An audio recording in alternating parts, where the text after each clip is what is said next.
Doctor Zakir Naik, আমার নাম Jerry Thomas. আমি ওসমানিয়া ইউনিভার্সিটিতে সাংবাদিকতার উপর রিসার্চ করছি। আমরা কয়েকজন বন্ধু মিলে একটা ওয়েবসাইট খুলেছি, sakhiTime.com। আপনার কাছে আমার প্রশ্ন, 1 নাম্বার, আমি সবসময় জানতাম যে হাদিস ছাড়া কোরআন অসম্পূর্ণ। এখন আপনি অন্য ধর্মগ্রন্থের কথাও বললেন, আপনি বাইবেলের কথাও বললেন, কিন্তু বাইবেল বলছে যে যীশুখ্রিস্টকে বিশ্বাস করে না সে খ্রিস্ট বিরোধীদের দলে সামিল হয়। এটা একটা ভবিষ্যৎবাণী। আমি এমনও শুনেছি যে হাদিস বলছে যে মুহাম্মদ জাদুবিদ্যার সাহায্য নিয়েছিল। এখানে আপনার বক্তব্যটা কি? ভাই, আপনি প্রশ্ন করলেন আর আপনি বেশ কিছু মন্তব্য করলেন। আপনি বললেন যে আপনি জানেন যে হাদিস ছাড়া পবিত্র কোরআন অসম্পূর্ণ। এখানে আপনি অন্য ধর্মগ্রন্থের কথাও শুনলেন। তার মানে উনার মতে বাইবেলের উদ্ধৃতি দিলে সে কথা মানতে হবে। আর বাইবেল বলছে যিশু বা ঈসা আলাইহিস সালামকে যে বিশ্বাস করবে না সে দোজখে যাবে, ইত্যাদি ইত্যাদি। এখানে আমার মন্তব্য কি? 1 নম্বর পয়েন্ট, হাদিস ছাড়া পবিত্র কোরআন অসম্পূর্ণ নয়। কোরআন একটা স্বয়ং সম্পূর্ণ বই। তবে কোরআনের কথাগুলো বুঝতে গেলে আপনাকে এগুলোর ব্যাখ্যা পড়ে দেখতে হবে। আর হাদিস হলো পবিত্র কোরআনের ব্যাখ্যা, যে কথাগুলো বলে গিয়েছেন নবীজি সাল্লাল্লাহু আলাইহি সাল্লাম। পবিত্র কোরআন একটা সম্পূর্ণ বই, আলহামদুলিল্লাহ স্বয়ং সম্পূর্ণ। তবে আপনি যদি সেগুলো আরো বিস্তারিতভাবে জানতে চান, তখন আপনি পড়বেন যে কথাগুলো বলে গিয়েছেন নবীজি মুহাম্মদ সাল্লাল্লাহু আলাইহি সাল্লাম। আমরা বলি সহিহ হাদিস। একটা কথা বলি, অন্যান্য ধর্মগ্রন্থের উদ্ধৃতি দিয়েছি, তার মানে এই না আমি মানি যে অন্যান্য ধর্মগ্রন্থ আল্লাহর বাণী। প্লিজ আমাকে ভুল বুঝবেন না। আমি এখানে কোরআনের কথা মতো কাজ করেছি। আল্লাহ পবিত্র কোরআনে বলেছেন, সূরা ইমরানের 64 নম্বর আয়াতে উল্লেখ করা হয়েছে, তাআলা ইলা কালিমাতিন সাওয়াইম বাইনানা ওয়া বাইনাকুম, এসো সেই কথায় যাহা আমাদের ও তোমাদের মধ্যে এক। আমি সাদৃশ্যের কথা বলছি। পবিত্র কোরআনে সূরা রাদের 38 নম্বর আয়াতে উল্লেখ করা হয়েছে, ওয়ালিকুল্লি কওমিন হাদ, প্রত্যেক যুগে আমি কিতাব নাজিল করেছি। আল্লাহ তাআলা অনেক কিতাব নাজিল করেছেন। পবিত্র কোরআনে 4টার নাম উল্লেখ করা হয়েছে, তাওরাত, জাবুর, ইনজিল এবং কোরআন। তাওরাত হলো সেই ওহী আসমানি কিতাব যেটা নাজিল হয়েছিল মুসা আলাইহিস সালামের উপর। জাবুর আরেকটা আসমানি কিতাব নাজিল হয়েছিল দাউদ আলাইহিস সালামের উপর। ইনজিল হলো সেই আসমানি কিতাব যেটা নাজিল হয়েছিল ঈসা আলাইহিস সালামের উপর। আর কোরআন হলো সর্বশেষ ও চূড়ান্ত আসমানি কিতাব, নাজিল হয়েছিল সর্বশেষ ও চূড়ান্ত নবী মুহাম্মদ সাল্লাল্লাহু আলাইহি সাল্লামের উপর। এখন আগের সবগুলো আসমানি কিতাব এসেছিল নির্দিষ্ট সম্প্রদায়ের মানুষের জন্য, আর সেই কিতাবের নির্দেশগুলো ছিল একটা নির্দিষ্ট সময়ের জন্য। তাই আল্লাহ তাআলা চাননি যে এই কিতাবগুলো অবিকৃত অবস্থায় থাকুক। কিন্তু কোরআন হলো সর্বশেষ আসমানি কিতাব। আল্লাহ কোরআনে বলেছেন, সূরা হিজরের 9 নম্বর আয়াতে উল্লেখ করা হয়েছে, আমি কোরআন অবতীর্ণ করেছি আর আমি সংরক্ষণ করে রাখব। কোরআন হলো একমাত্র ধর্মীয় গ্রন্থ পুরো পৃথিবীর মধ্যে যেটা এখনো অবিকৃত অবস্থায় আছে। শুধু আমি বলছি না, ধর্মের উপরে বিভিন্ন বিশেষজ্ঞরা বলছেন। তাদের একজন উইলিয়াম মুর, তিনি ইসলামের বিরুদ্ধে তীব্র সমালোচনা করতেন। তিনি খ্রিস্টান ছিলেন। 200 বছর আগে তিনি বলেছিলেন, আর কোনো ধর্মীয় গ্রন্থ নেই, আর কোনো ধর্মীয় গ্রন্থ নেই যেটা এখনো অবিকৃত অবস্থায় আছে 1200 বছরের বেশি সময় ধরে। এখন বললে 1400 বছরেরও বেশি। এই কোরআনের মতো তিনি খ্রিস্টান ছিলেন, ইসলাম ধর্মের তীব্র সমালোচক ছিলেন। তিনি সত্যি কথাটা স্বীকার করেছেন, কোরআন অবিকৃত অবস্থায় আছে। কিন্তু অন্যান্য সব ধর্মগ্রন্থ সেগুলোর কথা বদলে গেছে, এমনকি বাইবেলও। আমি বাইবেলকে আল্লাহ তাআলার বাণী বলে মানি না। আমরা মুসলিমরা বিশ্বাস করি সেই ওহীতে যেটা দেওয়া হয়েছিল ঈসা আলাইহিস সালামকে, ইনজিল। কিন্তু এখন আমরা যে বাইবেলটা দেখি, এই বইটা একটা মিশ্রণ। এখানে আল্লাহর বাণী থাকতে পারে, কোরআনের সাথে মিললে আমিও আপত্তি না করে মেনে নেব এটা আল্লাহর বাণী। এছাড়াও নবীদের বলা কথা আছে, এখানে ঐতিহাসিকদের বলা কথাও আছে। দুঃখের সাথে জানাচ্ছি, বাইবেলে পর্নোগ্রাফিও আছে। আমি উদ্ধৃতি দিতে পারবো না, আমি পারবো না। বাইবেলে আছে অনেক পরস্পর বিরোধী কথা, বৈজ্ঞানিক ভুল, গাণিতিক ভুল, সেগুলোর কথা এখানে বলছি না। আমি বিতর্ক করেছিলাম ডক্টর উইলিয়াম ক্যাম্বেলের সাথে। তিনি ইসলামের বিরুদ্ধে একটা বই লিখেছিলেন, Quran and Bible in the light of history and science. বলেছিলেন কোরআনে 30টা বৈজ্ঞানিক ভুল আছে। আমি আমেরিকায় গিয়েছিলাম। আমেরিকায় আমরা বিতর্ক করেছিলাম 2001 সালের 1 এপ্রিল আর টপিক ছিল Quran and Bible in the light of science. তার সব অভিযোগের উত্তর আমি দিয়েছিলাম। তারপর আমি যখন বাইবেলের 38টা ভুলের কথা বললাম, তিনি সেগুলোর উত্তর দিতে পারেননি।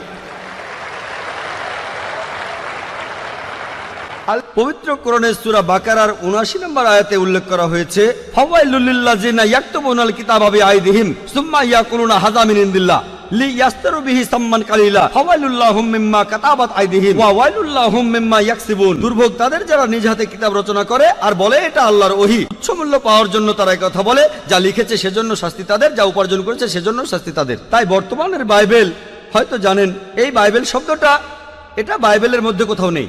এটা এসেছে গ্রিক শব্দ বিবলস থেকে, অর্থাৎ অনেক বই মিলে একটা বই।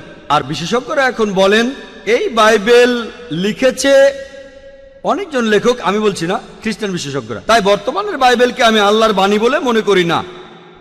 একইভাবে যদি জিজ্ঞেস করেন আমি বেদকে আল্লাহর বাণী বলে মনে করি কিনা, বৌদ্ধ ধর্মগ্রন্থগুলোকে আল্লাহর বাণী বলে মনে করি কিনা, পার্সি ধর্মগ্রন্থগুলোকে আল্লাহর বাণী বলে মানি কিনা, আমি এখন বলবো হতে পারে আল্লাহর বাণী, নাও হতে পারে আল্লাহর বাণী।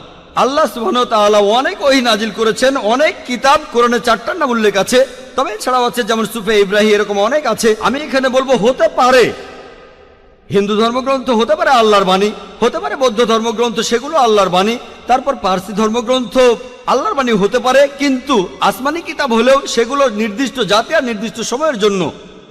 এখন আপনি মানবেন সর্বশেষ ও চূড়ান্ত কিতাব, সেটা হলো পবিত্র কোরআন। তাহলে প্রত্যেক মানুষই, হোক তার দেশ ইন্ডিয়ায়, আমেরিকাতে, কানাডায়, ইংল্যান্ডে, সিঙ্গাপুরে, সৌদি আরবে, প্রত্যেক মানুষই সর্বশেষ ও চূড়ান্ত ওহী মানবে, অর্থাৎ পবিত্র কোরআন আর সর্বশেষ নবী মুহাম্মদ সাল্লাল্লাহু আলাইহি সাল্লামকে মেনে চলবে। আমি বলছি না যে হিন্দু ধর্মগ্রন্থগুলো আল্লাহর বাণী, আর আল্লাহর বাণী হলেও সেটা নির্দিষ্ট সময়ে নির্দিষ্ট জাতির জন্য ছিল। হিন্দু বিশেষজ্ঞরাও বলেন তাদের ধর্মগ্রন্থ পরিবর্তন হয়েছে, বৌদ্ধ বিশেষজ্ঞরাও বলেন তাদের ধর্মগ্রন্থ পরিবর্তন করা হয়েছে। প্রত্যেক ধর্মের বিশেষজ্ঞরাই, শুধু ইসলাম বাদে সবাই বলে যে তাদের ধর্মগ্রন্থে পরবর্তীতে কথা বদলানো হয়েছে, পরিবর্তন করা হয়েছে। তবে আমি যদি এখানে তর্কের খাতিরে মেনেও নেই এটা আল্লাহ তাআলার বাণী, যদি এমনটা হয় আর সেই ধর্মের অনুসারীরা তারা মানে এটা আল্লাহ তাআলার বাণী, তাহলে সেই ধর্মগ্রন্থ তাদের অক্ষরে অক্ষরে মানা উচিত। বৌদ্ধরা যদি মানে তাদের ধর্মগ্রন্থ আল্লাহ তাআলার বাণী, হিন্দুরা যদি মানে তাদের ধর্মগ্রন্থ আল্লাহ তাআলার বাণী, খ্রিস্টানরা যদি মানে তাদের ধর্মগ্রন্থ আল্লাহ তাআলার বাণী, তাহলে আপনাদের ধর্মগ্রন্থেই বলা হয়েছে আপনাদের মেনে চলতে হবে সর্বশেষ নবীর কথা, মুহাম্মদ সাল্লাল্লাহু আলাইহি সাল্লামের কথা। আপনি তো মনে করেন এটা আল্লাহ তাআলার বাণী, আমি মনে করি হতেও পারে আবার নাও হতে পারে। আপনি মনে করেন সেটাই আল্লাহ তাআলার বাণী, তাহলে আপনি সেটার কথা মেনে চলেন। সর্বশেষ আর চূড়ান্ত নবীকেও আপনি বিশ্বাস করেন। আমি আগেও বলেছি, পবিত্র বাইবেলে গসপেল অফ জন 16 নম্বর অধ্যায়ের 12 থেকে 14 অনুচ্ছেদে আছে, ঈসা আলাইহিস সালাম বলছেন, আমি তোমাদের অনেক কথা বলতে চাই, কিন্তু তোমরা সেটা এখন বুঝতে পারবে না, কারণ যখন সত্যের আত্মা তোমাদের সামনে আসবে সে তোমাদের সত্যের পথে নিয়ে যাবে। সে তার নিজের কথা বলবে না, যা শুনবে সে কথাগুলোই বলবে। সে তোমাদের ভবিষ্যতের কথা বলবে, আমাকে মহিমান্বিত করবে। এ মানুষটা কে? মুহাম্মদ সাল্লাল্লাহু আলাইহি সাল্লাম। মুহাম্মদ সাল্লাল্লাহু আলাইহি সাল্লাম বাদে আর কোন নবী ঈসা আলাইহিস সালামকে কি মহিমান্বিত করেছেন? ঠিকই বলেছেন আপনি, যে ঈসা আলাইহিস সালামকে অস্বীকার করবে সে নরকে যাবে। আপনি বললেন এই কথা, আমি আপনার সঙ্গে একমত। সেই মুসলিম আসলে মুসলিম না যে ঈসা আলাইহিস সালামকে বিশ্বাস করে না। আমরা এখানে বলি আলাইহিস সালাম, আপনি শুধু বললেন যিশু। আমি পারি না, আমাকে বলতে হবে আলাইহিস সালাম যদি ইসলামের প্রতিনিধিত্ব করি। যদি আমি এই আলাইহিস সালাম শব্দটা না বলি আমাকে বের করে দেওয়া হবে। অনভিজ্ঞ লোক এটা করতে পারে, আমাকে বলতেই হবে আলাইহিস সালাম। তাহলে সেই মুসলিম আসলে মুসলিম না যে ঈসা আলাইহিস সালামকে বিশ্বাস করে না। আমরা মানি যে ঈসা আলাইহিস সালাম হচ্ছেন আল্লাহ সুবহানাহু ওয়া তাআলার প্রেরিত রাসূল। বিশ্বাস করি তিনি অলৌকিকভাবে জন্মেছিলেন, কোনো পুরুষের হস্তক্ষেপ ছাড়াই, যেটা অনেক আধুনিক খ্রিস্টানি বিশ্বাস করে না। আমরা মানি যে তিনি আল্লাহর আদেশে মৃত মানুষকে জীবিত করেছিলেন। আমরা মানি যে তিনি আল্লাহর আদেশে জন্মান্ধ আর কুষ্ঠরোগীদের সুস্থ করেছিলেন। মুসলিম আর খ্রিস্টানরা এখানে এক। তবে আমি জানি আপনি কি বোঝাচ্ছেন। আপনি যখন বললেন যীশু খ্রিস্টকে বিশ্বাস করা, তার মানে কি বুঝিয়েছেন? যে তিনি ঈশ্বর, তাই না? ওনার মাইক্রোফোনটা অন করেন। যিশুকে বিশ্বাস করা বলতে কি বোঝাচ্ছেন? নবী হিসাবে বিশ্বাস করা? যিশুর এই কথাটা বিশ্বাস করি, আমি সত্য আর জীবনের একমাত্র পথ। এ কথার মানে কি? এর মানে যীশু খ্রিস্ট হলেন ঈশ্বর। ভাই এবারে বাইবেলের উদ্ধৃতি দিলেন, জনে আছে এই কথাটা। আমি আপনাকে রেফারেন্সটা বলছি, রেফারেন্সটা আমি বলছি, সমস্যা নেই। রেফারেন্সটা কি? জনের 14 নম্বর অধ্যায়, আপনিই বললেন। অনুচ্ছেদ? আমাকে বাইবেল দেখে বলতে হবে। জনের 14 অধ্যায়ের 16 অনুচ্ছেদ, ঠিক 16 আছে? নম্বর না, 6 নম্বর অনুচ্ছেদ, 16 নম্বর না। সরি মিস্টার নায়েক, আমাকে বাইবেল শেখানো লাগবে না। আমরা আপনার ভুল ব্যাখ্যাগুলো শুনে আমাদের ওয়েবসাইটে সেটার উত্তর দেব। ভালো কথা ভাই, আপনি উদ্ধৃতি দিচ্ছেন, আপনার ব্যাগে তো বাইবেল আছে তাই না? ব্যাগ থেকে বাইবেলটা বের করে দেখেন, এটা গসপেল অফ জনের 14 নম্বর অধ্যায় 6 নম্বর অনুচ্ছেদ, 16 নম্বর না।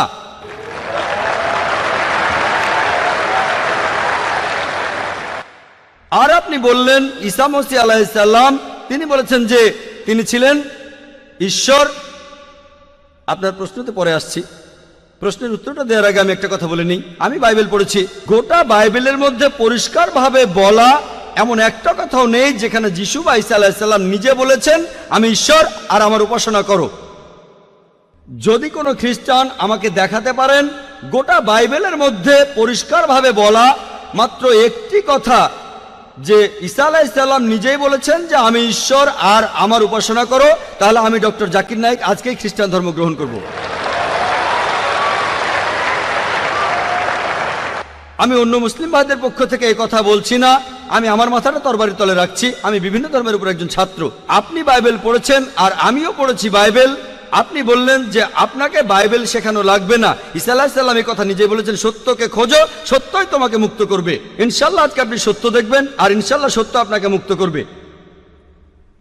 আমি কথাটা আবার বলছি, গোটা বাইবেলে পরিষ্কারভাবে বলা এমন একটা কথাও নেই যেখানে যিশু বা ঈসা আলাইহিস সালাম নিজেই বলেছেন আমি ঈশ্বর আর আমার উপাসনা করো।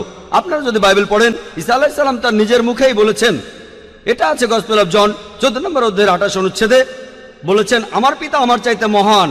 গসপেল অফ জন 10 নম্বর অধ্যায়ের 29 অনুচ্ছেদ, আমার পিতা সবার চাইতে মহান। গসপেল অফ ম্যাথিউ 12 নম্বর অধ্যায়ের 28 অনুচ্ছেদ, আমি ঈশ্বরের আত্মার সাহায্যে শয়তানকে তাড়িয়ে দেই। গসপেল অফ লুক 11 নম্বর অধ্যায়ের 20 অনুচ্ছেদ, আমি ঈশ্বরের আঙ্গুলের সাহায্যে শয়তানকে তাড়িয়ে দেই। গসপেল অফ জন 5 নম্বর অধ্যায়ের 30 অনুচ্ছেদ, আমি আমার নিজের থেকে কিছুই করতে পারি না, আমি এখানে বিচার করি আর আমার বিচার সঠিক, কারণ আমি আমার ইচ্ছায় কাজ করি না, আমার পিতার ইচ্ছায় কাজ করি। যদি কেউ বলে সে আল্লাহর ইচ্ছা মতো কাজ করে, সে একজন মুসলিম। ঈসা আলাইহিস সালাম একজন মুসলিম, তিনি নিজেকে ঈশ্বর বলেননি। বুক অব অ্যাক্টসে পরিষ্কার বলা আছে 2 নম্বর অধ্যায়ের 22 অনুচ্ছেদ, বলা হয়েছে হে ইসরায়েলের সন্তানেরা একথা শোনো, নাজারেত শহরের যিশু ঈশ্বর প্রেরিত একজন পুরুষ তোমাদের মাঝে, সে অনেক অলৌকিক কাজ করবে, সেগুলো তাকে ঈশ্বর করাবেন, তোমরা তার সাক্ষী থাকবে। ঈশ্বর প্রেরিত একজন পুরুষ তোমাদের মাঝে, সে অনেক অলৌকিক কাজ করে দেখাবে, ঈশ্বর তাকে দিয়ে করাবেন আর তোমরা তার সাক্ষী থাকবে। তাই বাইবেল স্পষ্ট করে বলছে যে ঈসা আলাইহিস সালাম ছিলেন একজন মানুষ, তিনি আল্লাহ তাআলার প্রেরিত একজন রাসূল, কিন্তু আল্লাহ নন। গোটা বাইবেলের মধ্যে পরিষ্কারভাবে এমন একটা কথাও নেই যেখানে ঈসা আলাইহিস সালাম নিজেই বলেছেন যে আমি ঈশ্বর, আমার উপাসনা করো। আপনি একটা উদ্ধৃতি দিয়ে সেটা প্রমাণ করতে চাইলেন যে গসপেল অফ জন 14 নম্বর অধ্যায়ের 6 অনুচ্ছেদে বলা হয়েছে যিশু বা ঈসা আলাইহিস সালাম নিজেই বলেছেন আমি সত্য আর জীবনের একমাত্র পথ, আমাকে ছাড়া আমার পিতার কাছে কেউ যেতে পারবে না। এখানে প্রসঙ্গ ছাড়া উদ্ধৃতি দিচ্ছেন। লোকজন পবিত্র কোরআনের আয়াত নিয়ে প্রসঙ্গ ছাড়া উদ্ধৃতি দেয় দুর্নাম করতে। একইভাবে খ্রিস্টান মিশনারিরা বাইবেলের প্রসঙ্গ ছাড়া উদ্ধৃতি দেয়।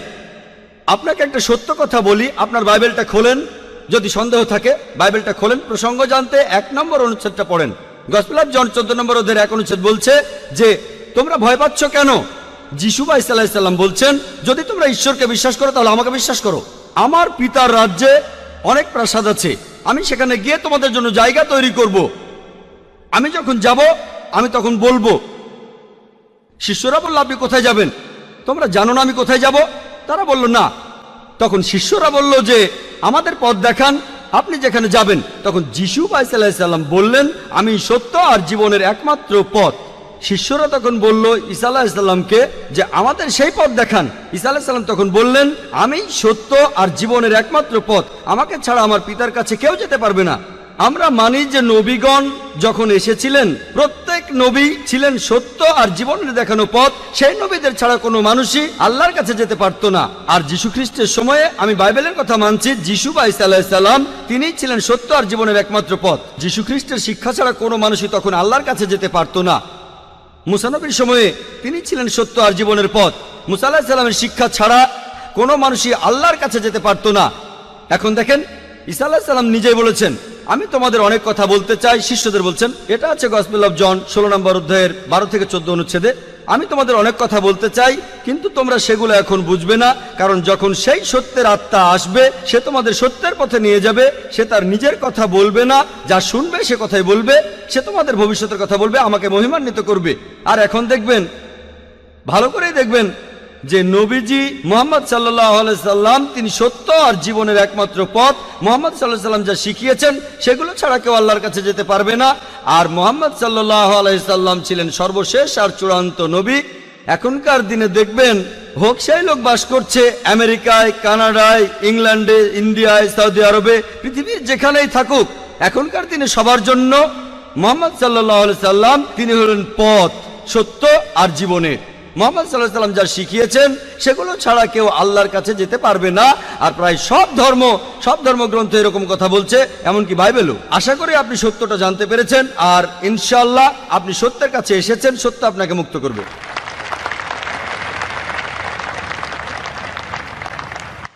স্যার, আমার নাম এল রবিশঙ্কর শ্রীধর। আমি বর্তমানে বিইডি কলেজের প্রিন্সিপাল হিসেবে আছি।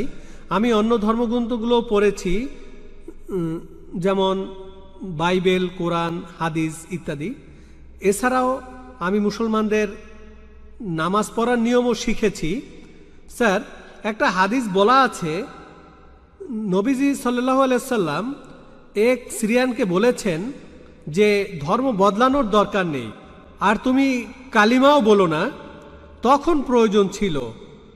তবে এখন দেখি যে পৃথিবী অনেক বদলে গেছে, আমাদের সামাজিক অবস্থান বদলেছে, এছাড়া আমাদের সমাজও বদলেছে।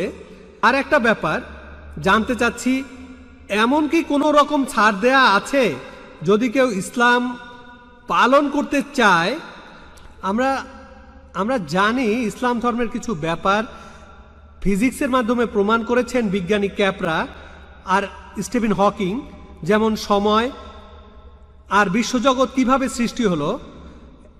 এখন আয়নাল হক, আমি খোদা, এই টাইপের ধারণার কোনো স্থান আছে? 5 ওয়াক্ত নামাজ পড়লাম, ধর্ম মানলাম, এরপর আমরা অন্য সময় কি বলতে পারি যে আয়নাল হক? এটা কি মানতে পারি? আর ভাই প্লিজ একবারে একটা প্রশ্ন করেন, হাতে সময় কম, এই প্রশ্নটার উত্তর দেই। প্রশ্ন করার জন্য অনেকে দাঁড়িয়ে আছেন। ভাই আপনি প্রশ্ন করলেন যে তিনি একটা হাদিস জানেন যেখানে নবীজি এক সিরিয়ানকে তার ধর্ম বদলাতে বারণ করলেন।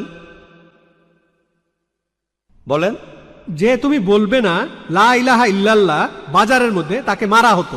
ভাই আপনি বললেন যে নবীজি এক লোককে বাজারের মধ্যে লা ইলাহা ইল্লাল্লাহ বলতে বারণ করেছেন, না হলে তাকে মারা হতো। আমি জানি না আপনি কোন হাদিসের কথা বলছেন।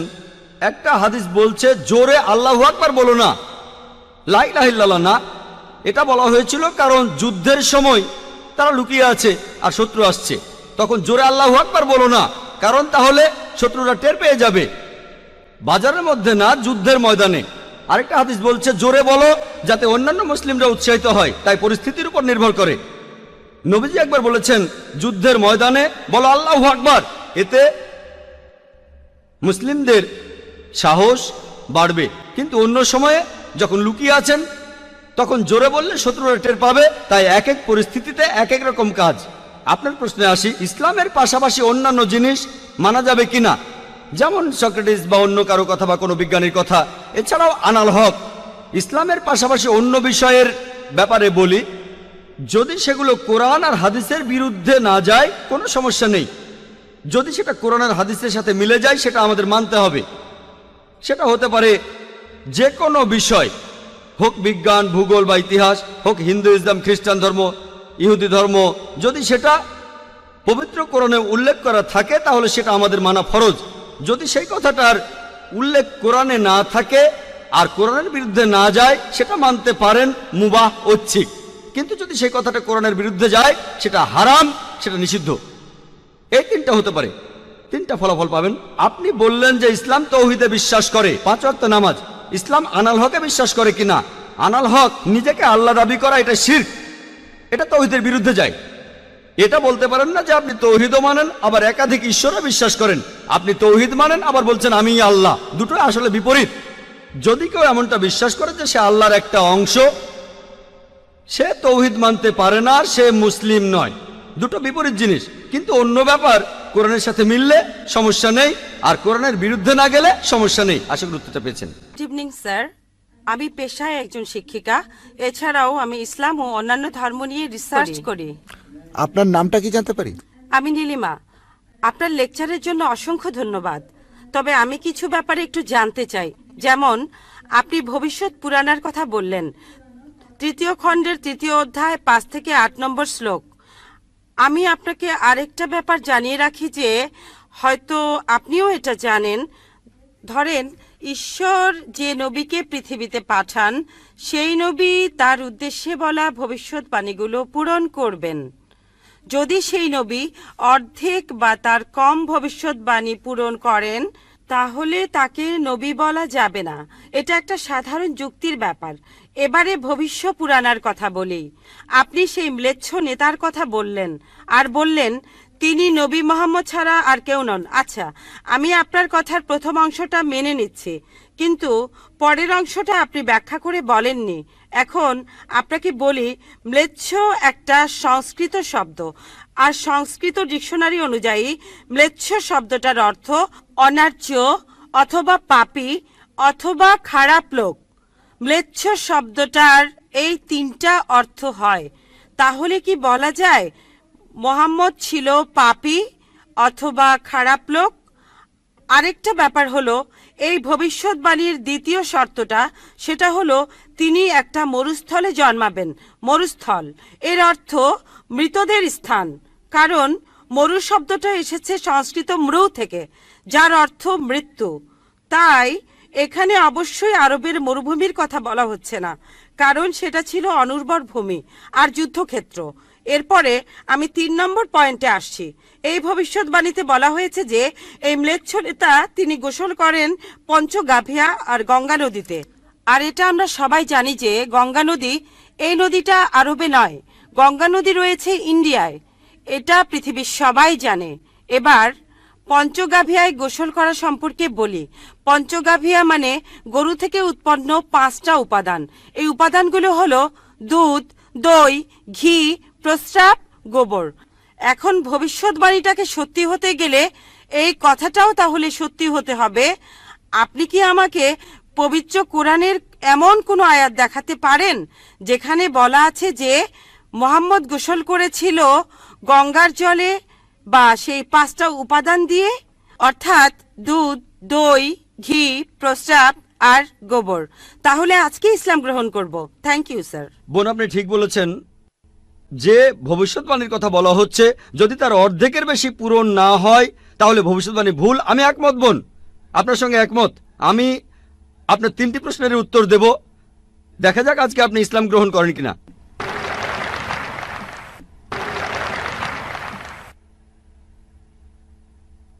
এটাও হতে পারে আপনি আমার সঙ্গে একমত হবেন না। আমি যা বলবো, আমি একমত। ম্লেচ্ছ এই শব্দটার 3টি অর্থ আছে। ম্লেচ্ছ এর একটা অর্থ হলো অনার্য অর্থাৎ বিদেশি, আরেকটা অর্থ হচ্ছে পাপী, আরেকটা অর্থ হলো খারাপ লোক। আর দেখবেন ইন্ডিয়ায় হিন্দুরা সাধারণত মুসলিমদের বলে থাকে ম্লেচ্ছ। তারা যখন এভাবে বলে তারা আসলে বোঝায় পাপী আর খারাপ লোক, কিন্তু এর আরেকটা অর্থ হলো বিদেশি। যখন আমি লেকচারে কোনো ধর্মগ্রন্থ থেকে উদ্ধৃতি দেই, সেখানে একটা শব্দের যদি অনেক অর্থ হয়, ব্যাপারটা এমন না ধরেন শব্দটার 4টা অর্থ আছে, তার মধ্যে 3টা অর্থ এখানে খাটে না, মাত্র একটা ঠিক হলেও অর্থ সঠিক হতে পারে। যেমন ধরেন কোরআন বলছে তোমরা শূকর খেও না। আজকে যদি ডিকশনারি খোলেন, এই শূকর শব্দটার একটা অর্থ হলো পুলিশ অর্থাৎ পুলিশ অফিসার, তাহলে একটা অর্থ শূকর, আরেকটা অর্থ পুলিশ অফিসার। তবে কোরআন বাইবেল এটা বোঝায়নি। বাইবেলে বুক অব লেভিটিকাস 11 অধ্যায় 7 থেকে 8 অনুচ্ছেদে আছে, বুক অব ডিউটেরোনমি 14 অধ্যায়ের 8 অনুচ্ছেদে আছে, বুক অব আইজায়া 65 অধ্যায়ের 2 থেকে 5 অনুচ্ছেদে আছে। বলা হয়েছে তোমরা শূকর খেও না, কিন্তু পুলিশকে বোঝায়নি বাইবেল। যদি আপনি বিভিন্ন ধর্মের ছাত্রী হয়ে থাকেন, যদি 10টা অর্থ থাকে সেখানে একটা অর্থও খাটে, দেখতে হবে সেটা সঠিক কিনা। 2টো সঠিক হতে পারে, 3টা সঠিক হতে পারে, সবগুলো সঠিক হতে পারে, কিন্তু যদি মাত্র একটা অর্থ সঠিক হয় এতেও ভবিষ্যৎবাণীটা ফলে যেতে পারে। আমি আপনার সঙ্গে একমত যে ম্লেচ্ছ এর একটা অর্থ অনার্য, ইন্ডিয়ানদের দিক থেকে একজন বিদেশি। আর আমি আমার লেকচারে তখন বলেছিলাম ম্লেচ্ছ শব্দের অর্থ হচ্ছে বিদেশি। আর আপনি ভুল পথে গিয়ে বলছেন এখানে ম্লেচ্ছ মানে হচ্ছে পাপী। আপনি আসলে এখানে ভুল বুঝেছেন বোন। যদি আপনি বলেন কোরআন আর বাইবেল বলছে পুলিশদের খেও না, তার মানে আপনি বিভিন্ন ধর্মের উপর ছাত্রী নন, আপনি তাহলে এক পেশে। একটা অর্থে যদি ভবিষ্যৎবাণীটা পূরণ হয়। আরেকটা কথা, যদি সন্দেহ থাকে, আমি আরো 10টা পয়েন্টের কথা বলেছি, সবগুলোকে খণ্ডন করতে পারবেন না। আরেকটা বললেন মরুস্থল, এটার একটা অর্থ আমিও একমত, মৃতদের স্থান। তবে সংস্কৃতিতে মরুস্থল শব্দটার আরেকটা অর্থ হচ্ছে বালুময় স্থান। আপনি আজকে ডিকশনারি চেক করেন, সেখানে দেখবেন আমাদের ইসলামিক রিসার্চ ফাউন্ডেশনে এখানে সংস্কৃত ডিকশনারিও আছে। আমি বিভিন্ন ধর্মের উপর ছাত্র, এটা মানছি যে একটা অর্থ হচ্ছে মৃতদের স্থান, আরেকটা অর্থ হচ্ছে বালুময় স্থান। কিন্তু ভুল অর্থটা আপনি নিচ্ছেন কেন? তাহলে তো আপনি ভুল পথে চলে যাবেন। যদি পারমুটেশন আর কম্বিনেশন গুলো দেখেন, অন্য যে পয়েন্টগুলো বলেছি সেগুলো পুরোপুরি সঠিক। এখানে আপনাকে সঠিক উত্তরটা বেছে নিতে হবে। তাহলে মরুস্থল শব্দটার একটা অর্থ হলো বালুময় স্থান বা মরুভূমি। আপনার তৃতীয় প্রশ্নতে আসি, আপনি ইসলাম গ্রহণ করবেন ইনশাল্লাহ। তৃতীয় প্রশ্নটা, আমি যে ভবিষ্যৎবাণীটার কথা বলেছি যে নবী মোহাম্মদ সাল্লাল্লাহু আলাইহি সাল্লাম পঞ্চগর্ভে গোসল করেছিলেন গঙ্গা নদীতে, এখানে বুঝে নিতে হবে যখন আমরা বলছি যে হিন্দুদের রীতি অনুযায়ী যে কেউ পঞ্চগর্ভে বা গঙ্গায় গোসল করবে তার অর্থ বিশুদ্ধ হবে। একটা অর্থ শারীরিকভাবে গঙ্গায় ডুব দিলেন, আমারও মনে হয় না নবীজি ইন্ডিয়া এসে গঙ্গায় ডুব দিয়েছিলেন। আরেকটা অর্থ বিশুদ্ধ হওয়া, তখন ব্যাখ্যা করিনি কারণ লেকচারটাই অনেক লম্বা ছিল। এই টপিকটা নিয়ে আমি সারাদিন কথা বলতে পারি, আমি এখানে খুব বিস্তারিত বলিনি। আমি প্রত্যেকটা ভবিষ্যৎবাণী নিয়েই আরো কয়েক মিনিট বলতে পারি, সব মিলিয়ে ঘন্টাখানিক বলতে পারবো। এখানে পঞ্চগর্ভে গোসল করা মানে হচ্ছে বিশুদ্ধ হওয়া। এখানে প্রসঙ্গটা বুঝতে হবে, শারীরিকভাবে গোসল করার অর্থ এখানে বলা হয়নি। আর আপনি গঙ্গার পানিতে ডুব দিলেই বিশুদ্ধ হয়ে যাবেন এমন কোনো নিশ্চয়তা নেই, বিশুদ্ধ না হওয়ার সম্ভাবনাই বেশি। এটা হচ্ছে হিন্দুদের রীতি অনুযায়ী বলা। তাই এখানে ভবিষ্যৎবাণীটা বলছে যে নবী মোহাম্মদ সাল্লাল্লাহু আলাইহি সাল্লাম পঞ্চগর্ভে গোসল করেছিলেন। তার মানে এই না যে তিনি এখানে এসেছিলেন, মানে হলো আল্লাহ তাআলা তাকে বিশুদ্ধ করেছিলেন। আমরা বিশ্বাস করি যে আল্লাহ তাআলার সকল নবী, সকলেই হোক তিনি মুসা বা ঈসা আলাইহিস সালাম অথবা মুহাম্মদ সাল্লাল্লাহু আলাইহি সাল্লাম, তারা সকলেই ছিলেন মাসুম, তারা ছিলেন নিষ্পাপ, ছিলেন বিশুদ্ধ। তাহলে আল্লাহর সকল নবী, আল্লাহ যাদের পৃথিবীতে পাঠিয়েছিলেন, আমরা মানি যে তারা সকলেই নিষ্পাপ, সকলেই মাসুম, সকলেই বিশুদ্ধ। তাহলে আপনার উত্তরটাও পেলেন। আশা করি ইনশাল্লাহ আপনি ইসলাম গ্রহণ করবেন বোন। আমার নাম প্রেম আদভানি। আমি নয়াদিল্লি থেকে এসেছি, রিটায়ার্ড চাকরিজীবী আর অমুসলিম। আমার প্রশ্নটা হলো, ইসলামের অতীত ইতিহাস খুবই গৌরবের, বর্তমানেও ইসলাম ধর্মের মাথা উঁচু করে থাকার কথা ছিল।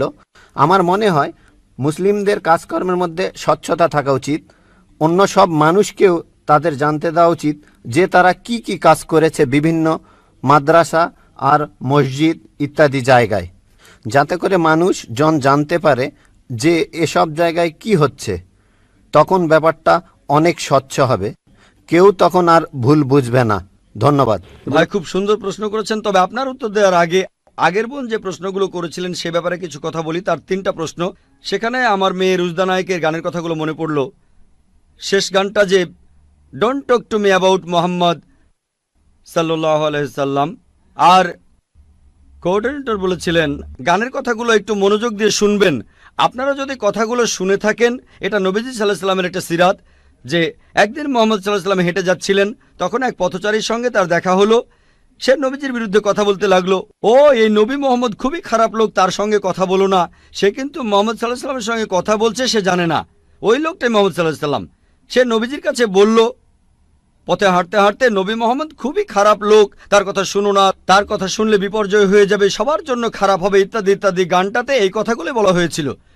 লোকটা নবীজিকে বলল, তবে আপনি খুব ভালো মানুষ, আর আপনাকে সাবধান করছি ওই মোহাম্মদ লোকটার কথা শুনবেন না সাল্লাল্লাহু আলাইহি সাল্লাম। সে ভণ্ড, নাউজুবিল্লাহ, সে খুব খারাপ মানুষ, নাউজুবিল্লাহ। এরকম আরো অনেক কথা। তবে নবীজিকে বলল, আপনি খুব ভালো মানুষ, আপনি দয়ালু, আপনি পরোপকারী, আপনার নামটা জানতে পারি? নাম শুনে বলল, কি? আপনি কি বললেন? আমি কি ঠিক শুনছি? আপনার নাম মোহাম্মদ সাল্লাল্লাহু আলাইহি সাল্লাম? তখন সে বলল, আশহাদু আল্লা ইলাহা ইল্লাল্লাহ ওয়া আশহাদু আন্না মুহাম্মাদুর রাসূলুল্লাহ। যখন সেই লোকটা বুঝতে পারলো যে এই লোকটাই মোহাম্মদ সাল্লাল্লাহু আলাইহি সাল্লাম, আমি অন্য মানুষের কাছে শুনেছিলাম সে খুব খারাপ মানুষ, ইনি তো ভালো মানুষ, তখনই সে ইসলাম গ্রহণ করলো। তাই আমার প্রিয় বোন, উনি একটু আগে যখন প্রশ্নগুলো করেছিলেন তখন আমার মেয়ের গানের কথাগুলো মনে পড়েছিল। নবীজি সাল্লাল্লাহু সাল্লামের সেই সিরাতটা, যেখানে এক পথচারী নবীজির কাছে এই নবীজি সম্পর্কে বদনাম করছিল, তবে তখনই সত্যিটা জানার পর সেই লোক শাহাদা উচ্চারণ করেছিল। আশা করি ইনশাল্লাহ আমাদের বোনও শাহাদা দেবেন, আর আমি দোয়া করি আল্লাহ যেন তাকে হেদায়েত দান করেন। ভাই, আপনি খুব সুন্দর প্রশ্ন করেছেন। আর বললেন যে ইসলামের অতীত ইতিহাস খুবই গৌরবের। তারপর বলছেন স্বচ্ছতা থাকার প্রয়োজন আছে, বিশেষ করে মাদ্রাসাগুলোতে। কে আপত্তি করবে? আমি একমত ভাই, আমি সম্পূর্ণ একমত। কে বলছে যে স্বচ্ছতা থাকবে না? শুধু স্বচ্ছতাই নয়, আমি চাই অমুসলিম ছাত্রছাত্রীরা মাদ্রাসায় লেখাপড়া করুক। আমি এটাও জানি ভাই, আমি জানি আপনি এখানে মিডিয়ার কথাগুলো বলছেন, যে মিডিয়া বলছে যে মাদ্রাসাগুলো হলো সন্ত্রাসবাদের আখড়া। মিডিয়া বলছে, আপনি না, মিডিয়া। মাদ্রাসা আরবি শব্দটার অর্থ যেখানে শিক্ষা দেওয়া হয়, আরেকটা বিশ্ববিদ্যালয়ের মতো। স্কুল বলতে পারেন, কলেজ বলতে পারেন, ইউনিভার্সিটিও বলতে পারেন। তবে মিডিয়া মাদ্রাসাগুলোকে এমনভাবে তুলে ধরে, যদি কোনো মাদ্রাসায় যান আপনি সন্ত্রাসী হয়ে যাবেন। মিডিয়া বলে আপনি না। একটা প্রশ্ন করি, এই পৃথিবীর ইতিহাসে যে লোকটা সবচেয়ে বেশি মানুষ হত্যা করেছে সে হিটলার। সে পড়েছিল কোন মাদ্রাসায়? কোন মাদ্রাসা? হিটলার কোন মাদ্রাসার ছাত্র? তারপর দেখবেন যে মাফিয়া পৃথিবী জুড়ে চোরাচালান আর মাদক ব্যবসা করে। যদি একটা জরিপ করেন এইসব স্মাগলারদের, সেই সব লোকদের যারা জেলে যায়, যদি জরিপ করেন তাদের কতজন মাদ্রাসায় পড়েছে? কতজন? খুব কম থাকতে পারে, খুব কম। বেশিরভাগই ভার্সিটিতে পড়েছে। কোন ভার্সিটি? আধুনিক ভার্সিটি, স্কুল, কলেজ। তাহলে কি বলবেন স্কুল বন্ধ করে দাও? এটা কি বলবো যে আজ থেকে স্কুল কলেজ বন্ধ, বিএ পড়া বন্ধ, বিকম বন্ধ, বিএসসি বন্ধ? না, কারণ আমি তো স্কুলে পড়াশোনা করেছি। স্কুলে শেখানো হয় না যে ডাকাতি করবেন, চোরাচালানি করবেন, দেশের বিরুদ্ধে যুদ্ধ করবেন। এই লোকগুলো স্কুলে পড়াশোনা করেছে, কিন্তু তারা স্কুলগুলোর কুলাঙ্গার। আর হিটলারও হয়তো আধুনিক শিক্ষা পেয়েছিল। আমি নিশ্চিত তার স্কুল তাকে শেখায়নি যে তুমি 60 লক্ষ ইহুদিকে হত্যা করো। তাহলে বুঝতে পারছেন এরা কুলাঙ্গার। তবে সামগ্রিকভাবে দেখবেন যে এই দেশে প্রতি বছর হাজার হাজার ছাত্র মাদ্রাসা থেকে পাশ করে, নাদবা থেকে, দেওবন্দ থেকে হাজার হাজার ছাত্র। আপনি কি বলবেন এরা সবাই মানুষ মারছে? মোটেই তা নয়। মিডিয়া ব্যাপারটা এভাবে তুলে ধরছে। এখন দেখবেন সরকার মাদ্রাসাগুলোতে যাবে। গত বছর বা তার আগের বছর সরকার নাদবা মাদ্রাসায় গিয়েছিল। তারা মাদ্রাসায় গিয়ে একটা সার্চ ওয়ারেন্ট বের করলো, চেক করবে। কি চেক করবে? আর আলী মিয়া নাদভি রহমতুল্লাহ বললেন ঠিক আছে আপনারা চেক করেন। তারা সেখানে কিছুই পায়নি। এখন হঠাৎ করে একদিন লাখে একবার, হাজারবারের মধ্যে একবার, কোটিবারের মধ্যে একবার হতে পারে সে মাদ্রাসা থেকে পাশ করার পরে কেউ বিপথে চলে গেছে। তার মানে এই না মাদ্রাসা সন্ত্রাস শেখায়। বরং দেখবেন যে সেই সব লোক যারা স্কুল থেকে পাশ করার পরে আধুনিক শিক্ষা ব্যবস্থায় কলেজে পড়ে, ইউনিভার্সিটিতে পড়ে, যেখান থেকে সার্টিফিকেট পায় বিএ, বিকম, ইঞ্জিনিয়ার, ডাক্তার, এরাই তুলনামূলকভাবে বেশি অন্যায় অপরাধ করে থাকে। আপনি যদি স্বচ্ছতার কথা বলেন, আমিও একমত। কোনো মাদ্রাসায় এই কথা বলবে না যে আপনারা এখানে চেক করবেন না। আমাদের মাদ্রাসাগুলো উন্মুক্ত, আমাদের স্কুলে আমরা শেখাই মাশাআল্লাহ, বিভিন্ন ধর্মের উপর শিক্ষা দেই। আমার ছাত্ররা আমার স্কুলের, তারা সাধারণ হিন্দুদের চাইতে হিন্দু ধর্ম সম্পর্কে বেশি জানে, খ্রিস্টান ধর্ম সম্পর্কে বেশি জানে সাধারণ খ্রিস্টানদের চাইতে, ইসলাম ধর্ম সম্পর্কে বেশি জানে সাধারণ মুসলিমদের চাইতে। কারণ এখানে সব ধর্মের উপর গুরুত্ব দেওয়া হয়। তাহলে ভাই আপনি যদি স্বচ্ছতার কথা বলেন, আমি একমত, আপনার সঙ্গে আছি। এ কথা আপনাকে কেউ বলবে না, আমাদের পরীক্ষা করতে পারবেন না। আসেন, তবে নিন্দা করবেন না, নেগেটিভ মেন্টালিটি নিয়ে আসবেন না, খোলা মনে আসেন। কে জানে আল্লাহ হয়তো আপনাকে হেদায়েত করবেন, হয়তো সত্যিটা জানতে পারবেন। হ্যাঁ ভাই, আমি এখানে যেটা বলতে চাচ্ছি যে অমুসলিমরা তারা মাদ্রাসায় এসে নিজের চোখে দেখে যাবে। আমি স্বচ্ছতা বলতে এটাই বোঝাতে চেয়েছি, যাতে করে মানুষের মনে কোনো সন্দেহ না থাকে যে মাদ্রাসায় খারাপ কাজ হচ্ছে, সন্ত্রাসী বানানো হচ্ছে। ভাই খুব সুন্দর প্রশ্ন করেছেন। মাদ্রাসাগুলোকে স্বচ্ছ বানাবো যাতে অমুসলিমরা এসে পড়তে পারে। ভাই প্রথমে আমন্ত্রণ জানাচ্ছি আপনাকে, আপনার ছেলে মেয়েদের আইআরএফে আসেন, আমি আপনাকে আমন্ত্রণ জানাচ্ছি। আর ইসলামিক রিসার্চ ফাউন্ডেশনে একটা লাইব্রেরি আছে। এই লাইব্রেরিটা গোটা ইন্ডিয়ার মধ্যে বিভিন্ন ধর্মগ্রন্থের সংগ্রহের দিক থেকে একটা প্রথম শ্রেণীর লাইব্রেরি। আমাদের লাইব্রেরিতে 200-রও বেশি আলাদা আলাদা বাইবেল আছে। বাইবেলের 50টা এডিশন আছে। শুধু ভগবদ গীতার অনুবাদে আছে 50টা। বেদের অনেকগুলো অনুবাদ আছে, ঋগ্বেদ, যজুর্বেদ, অথর্ববেদ। হয়তো সরকারি লাইব্রেরিতেও এতগুলো বই পাবেন না, হতে পারে আপনার ধর্মীয় প্রতিষ্ঠানের লাইব্রেরিতেও এই বইগুলো পাবেন না। আমরা উৎসাহ দেই, পড়েন আর সত্যের পথে আসেন। আর অন্যদের কথা বাদ দেন, আমি আমন্ত্রণ জানাচ্ছি আপনাকে, আপনার ছেলে মেয়েদের, আপনাদের প্লেনের টিকিটটাও দিয়ে দেব ফ্রি। আইআরএফে আসেন, আপনাকে আমরা স্বাগত জানাবো। পড়েন, তাহলে সত্যটা জানতে পারবো একসাথে ইনশাল্লাহ। মাইক্রোফোনটা কি অন করবেন ভাই? আপনাকে অনেক ধন্যবাদ। আমার কথাগুলো আপনি খোলা মনে গ্রহণ করেছেন। আমি চেষ্টা করব যাতে আপনার আমন্ত্রণটা রাখতে পারি। জি, ঠিকানাটা দিয়ে যান, প্লেনের টিকিট পাঠিয়ে দেবো ইনশাল্লাহ। আদাব ডক্টর জাকির নায়েক স্যার, আমার নাম ভেঙ্কটাচামা। আমি গত কয়েক বছর ধরে এক মুসলিম মহিলার সাথে আছি। আমার প্রশ্নটা হলো, সবাই বলে কোনো ধর্মই খারাপ কথা বলে না, কিন্তু মুসলিমরা কেন অন্য ধর্মের লোকদের ইসলাম গ্রহণ করতে বলে? বোন, আপনি বললেন যে আপনি একটা মুসলিম পরিবারের সঙ্গে থাকেন অনেক বছর ধরে, তারপর বললেন যে সব ধর্মে ভালো সব কথা থাকে, কিন্তু মুসলিমরা আমাকে ইসলাম গ্রহণ করতে বলে কেন? পয়েন্ট নাম্বার 1, অন্য যেসব ধর্ম আছে সেগুলো যা বলে তার বেশিরভাগ কথাই ভালো, তবে ইসলাম ভালো কথা বলার পাশাপাশি আপনাকে দেখাবে কিভাবে সেটা অর্জন করতে হয়। আমি উদাহরণও দিয়েছি। সব ধর্মই বলে চুরি করো না, ইসলাম একই কথা বলে, তবে ইসলাম দেখিয়ে দেয় কিভাবে সেই অবস্থানে যাবেন যেখানে কেউ চুরি করে না। জাকাত দেন, সাহায্য করেন, এরপর কেউ চুরি করলে তার হাত কেটে ফেলেন, তাহলে চুরি করা বন্ধ হয়ে যাবে, কোনো অপরাধ থাকবে না। এজন্যই আমি বলেছিলাম যে ইসলাম ভালো কথা বলার পাশাপাশি আপনাকে দেখিয়ে দেবে কিভাবে সেটা অর্জন করতে হয়। 2 নম্বর পয়েন্ট, আমি বিভিন্ন ধর্মের একজন ছাত্র হিসেবে বলছি, যদি আপনি হিন্দু ধর্মগ্রন্থগুলো মেনে চলেন, মনে হয় আপনি হিন্দু, যদি হিন্দু ধর্মগ্রন্থগুলো মেনে চলেন, যদি একজন ভালো হিন্দু হন, আপনাদের ধর্মগ্রন্থই বলছে ঈশ্বর মাত্র একজন। আমার লেকচারে অনেক হিন্দু ধর্মগ্রন্থের উদ্ধৃতি দিয়েছি, এক ঈশ্বর। আপনাদের ধর্মগ্রন্থ বলছে মূর্তি পূজা করবে না।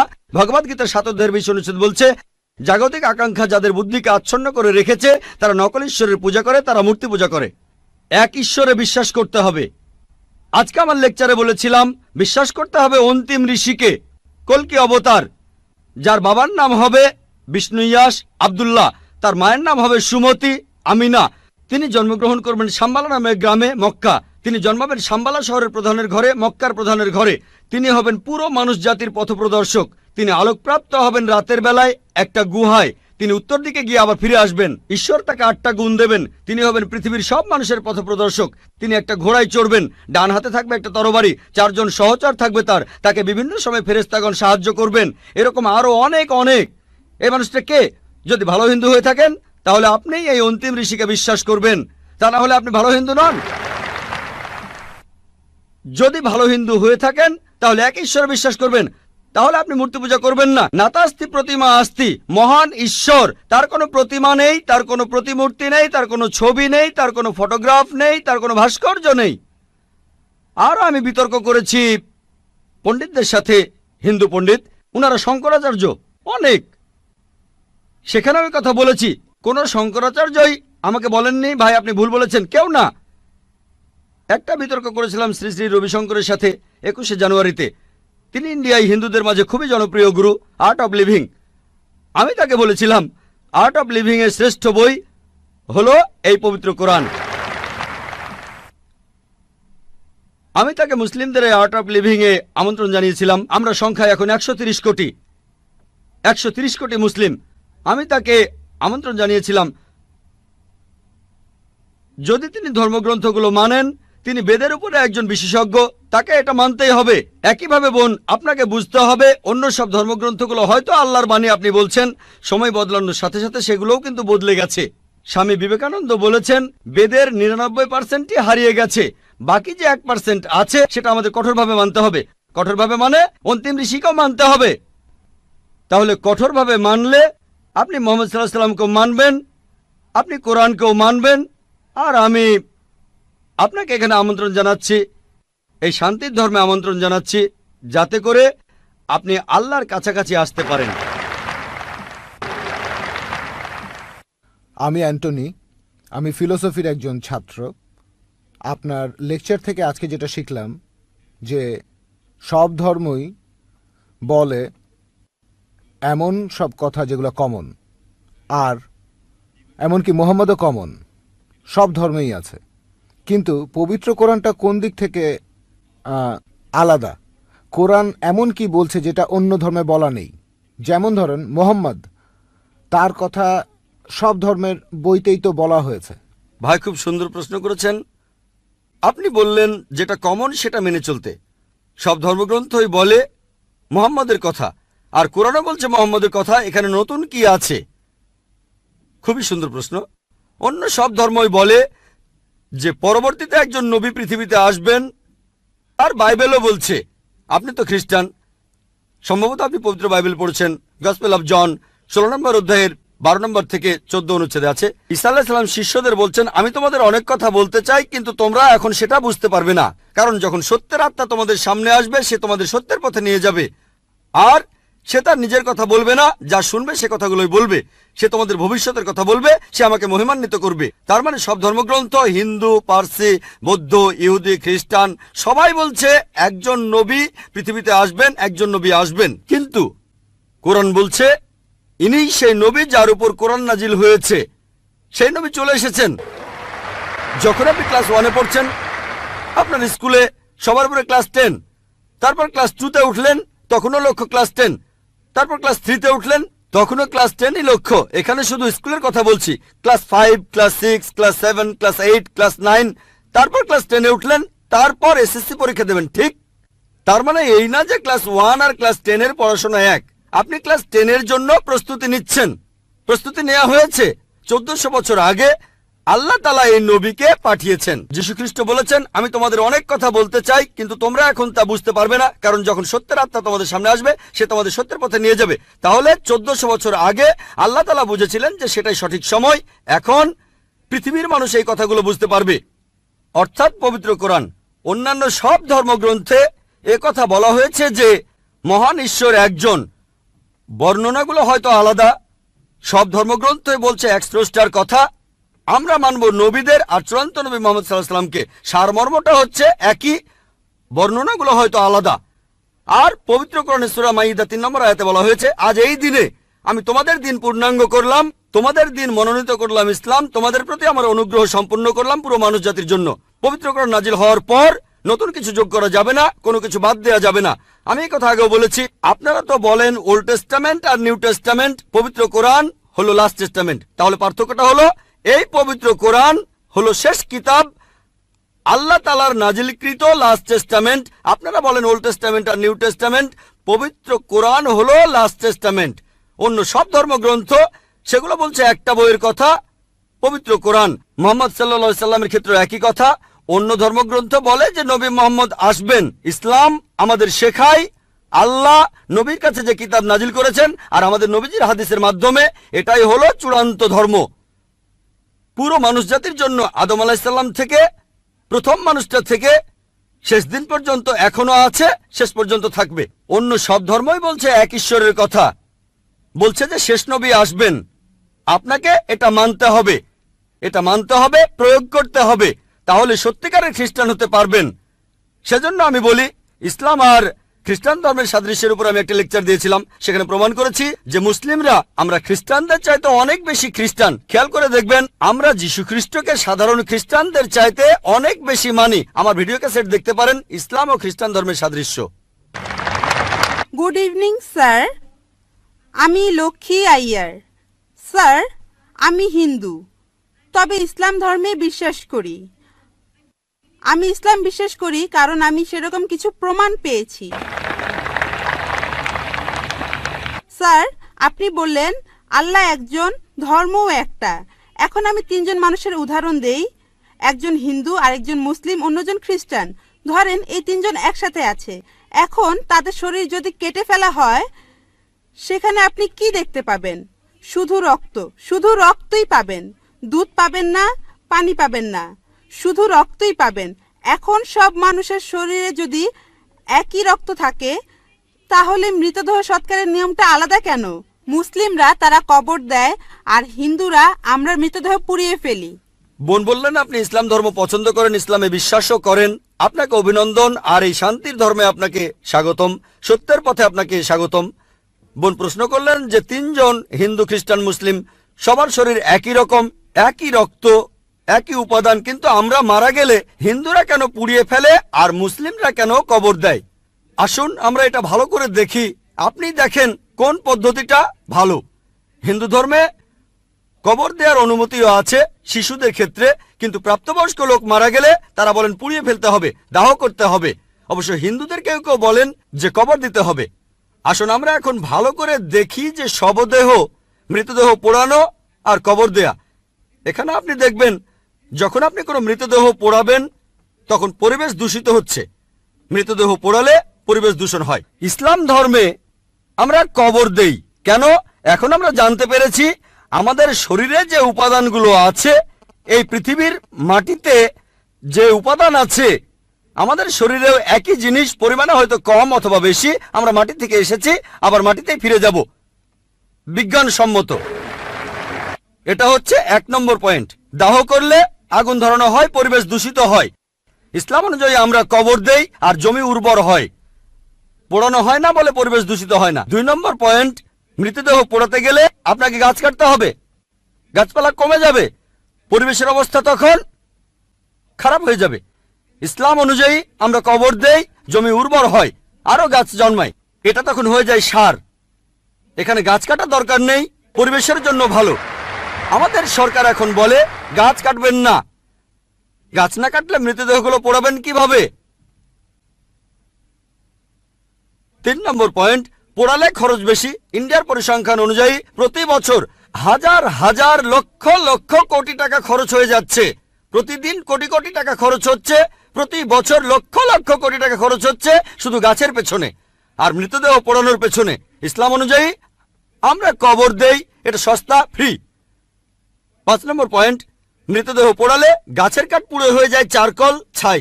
ইসলামে একটা জায়গায় কাউকে কবর দিলে কয়েক বছর পরে সেখানে আরেকজনকে কবর দেওয়া যাবে, এটা সব সময় চলবে। আপনি রিসাইকেল করতে পারবেন। একই জমি কয়েক বছর পরে মৃতদেহের হাড়গোড় আলাদা হয়ে গেলে আবার কবর দিতে পারবেন। তাহলে যুক্তি আর বিজ্ঞান দিয়ে যদি যাচাই করেন, এটাই বিজ্ঞানসম্মত, অনেক মানবিক, অনেক ভালো। কবর দেয়া পোড়ানোর চাইতে অনেক ভালো। আশা করি উত্তরটা পেয়েছেন।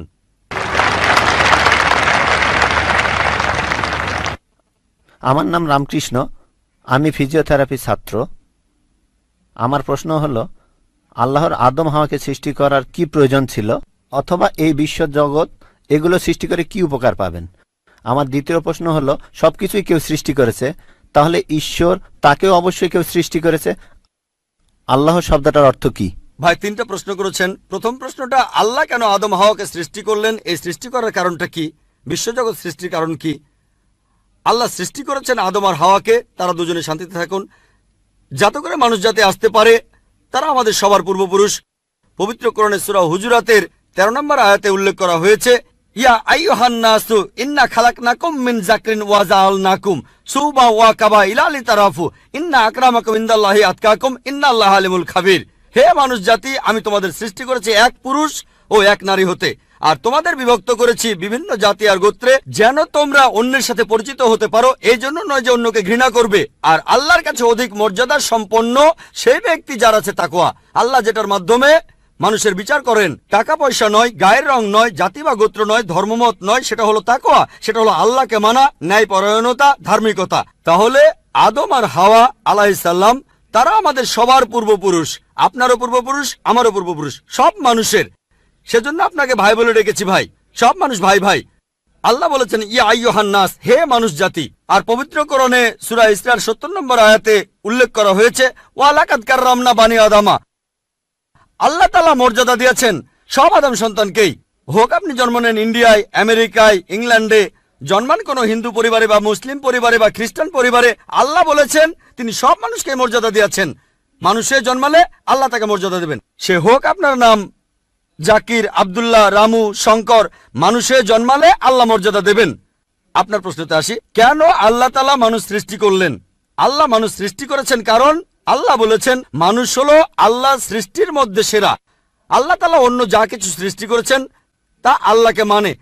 ফেরেশতা সৃষ্টি করেছেন, আল্লাহ যে আদেশই দেন ফেরেশতাগণ সে আদেশ পালন করেন, তাদের নিজস্ব ইচ্ছা নেই। মানুষ হলো আল্লাহ তাআলার এমন এক সৃষ্টি যার নিজের ইচ্ছা আছে। আমরা তার কথা মানতেও পারি নাও মানতে পারি। তাই আল্লাহ আমাদের সৃষ্টি করেছেন, আমরা হলাম তার সৃষ্টির সেরা, আশরাফুল মাখলুকাত। তবে আমরা আল্লাহ তাআলার কথা মানতে পারি নাও মানতে পারি। যদি আল্লাহর আদেশ মানেন তাহলে জান্নাতে যেতে পারবেন, তাহলে বেহেশতে যাবেন, স্বর্গে যেতে পারবেন। যদি আদেশ না মানেন তাহলে জাহান্নামে যাবেন, দোজখে যাবেন। তাহলে এই জীবনটা পরকালের জন্য পরীক্ষা। পবিত্র কোরআনের সূরা মুলকে 2 নম্বর আয়াতে উল্লেখ করা হয়েছে, আল্লাহ জি খালাকাল মাউতা ওয়া হায়াতা, আল্লাহ তাআলা সৃষ্টি করেছেন জীবন ও মৃত্যু তোমাদের পরীক্ষা করার জন্য। তাহলে এই জীবনটা হলো পরকালের জন্য পরীক্ষা। তাহলে আল্লাহ মানুষ সৃষ্টি করেছেন।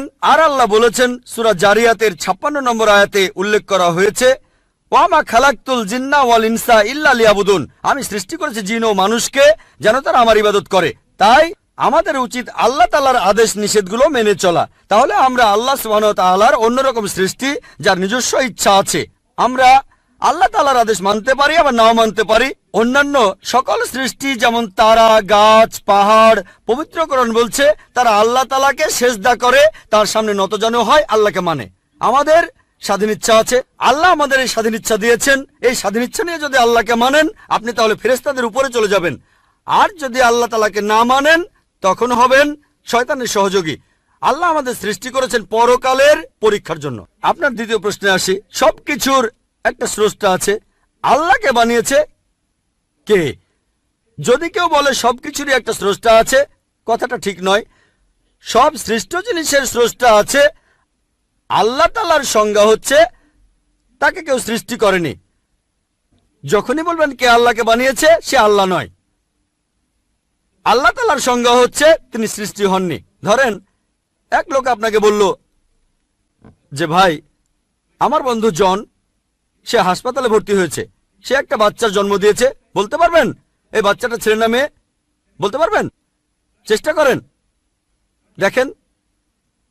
পারবেন না কেন? মাইক্রোফোনটা অন করেন, ছেলে না মেয়ে? হ্যাঁ না।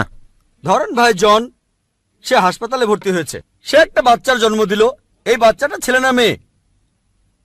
আপনি বলতে পারবেন? না। 50% চান্স ছেলে না মেয়ে। লোকজন সবাই হাসছে কেন? বলতে পারবেন? পারবেন না কেন? যে উত্তরই বলেন সেটা কি ঠিক হবে? চেষ্টা করে দেখেন, যে বাচ্চাটা জন্মালো সে কি ছেলে না মেয়ে? চেষ্টা করেন। মেয়ে। মেয়ে। ভাই পুরুষ লোক কি বাচ্চার জন্ম দিতে পারে? হ্যাঁ, এখানে আপনি ভুল করেছেন। একইভাবে ভুল করেছেন যখন বললেন কে আল্লাহকে বানিয়েছে। পুরুষ লোক কোনো বাচ্চার জন্ম দিতে পারে না, তাহলে তো মেয়ে বা ছেলে হওয়ার প্রশ্নই আসে না। এখন কি আপনি বুঝতে পেরেছেন? বুঝতে পেরেছেন, এই তো ভালো। পুরুষ লোক কোনো বাচ্চার জন্ম দিতে পারে না, তাহলে তো ছেলে বা মেয়ে হওয়ার কোনো প্রশ্নই আসে না। যখন প্রশ্ন করলেন কে আল্লাহকে সৃষ্টি করেছে, আল্লাহর সংজ্ঞা হচ্ছে, ঈশ্বরের সংজ্ঞা হচ্ছে তিনি সৃষ্টি হননি। যখনই বলবেন কে আল্লাহকে বানিয়েছে, সে আল্লাহ নয়। ওয়ালাম ইয়াকুল্লাহু কুফুয়ান আহাদ, তার সমতুল্য কেউ নেই। এবারে আপনার শেষ প্রশ্নটাতে আসে, আল্লাহ কে? আল্লাহ কে? সবচেয়ে সেরা সংজ্ঞাটা আছে পবিত্র কোরআনের সূরা ইখলাসে 1 নম্বর থেকে 4 নম্বর আয়াতে উল্লেখ করা হয়েছে। এখানে বলা হয়েছে যে কুল হুয়াল্লাহু আহাদ, বলো তিনি আল্লাহ এক, অদ্বিতীয়। আল্লাহুস সামাদ, তিনি অবিনশ্বর, চিরস্থায়ী। লাম ইয়ালিদ ওয়া লাম ইউলাদ, তিনি জন্ম নেননি, কাউকে জন্ম দেননি। ওয়া লাম ইয়াকুল্লাহু কুফুয়ান আহাদ, তার সমতুল্য কেউ নেই। এই হলো 4 লাইনের সংজ্ঞা আল্লাহ সুবহানাহু ওয়া তাআলার। যদি কোনো মানুষ, যদি কেউ বলে যে অমুক লোকটা আল্লাহ, সেই লোক যদি এই 4টা শর্ত পূরণ করতে পারে, আমাদের মুসলিমদের কোনো আপত্তি থাকবে না সেই লোককে আল্লাহ বলে মেনে নিতে। 4 লাইনের সংজ্ঞা, এটাই হলো ধর্মের লিটমাস টেস্ট।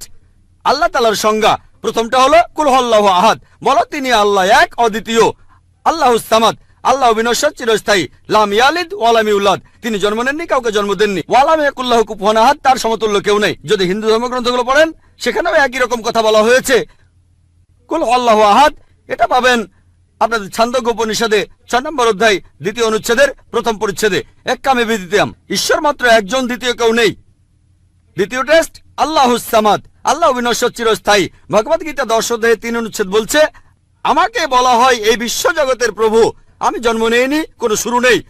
তৃতীয় টেস্ট লাম ইয়ালিদ ওয়া লাম ইউলাদ, তিনি জন্ম নেননি, কাউকে জন্ম দেননি। আর শ্বেতাক্ষেত্র উপনিষদে আছে 6 নম্বর অধ্যায়ের 9 অনুচ্ছেদে, নাচাই সাকাসিজ জানিতা নাচা দীপা, ঈশ্বরের কোনো প্রভু নেই, তার কোনো বাবা মা নেই, মহান ঈশ্বরের কোনো বাবা নেই, তার কোনো মা নেই।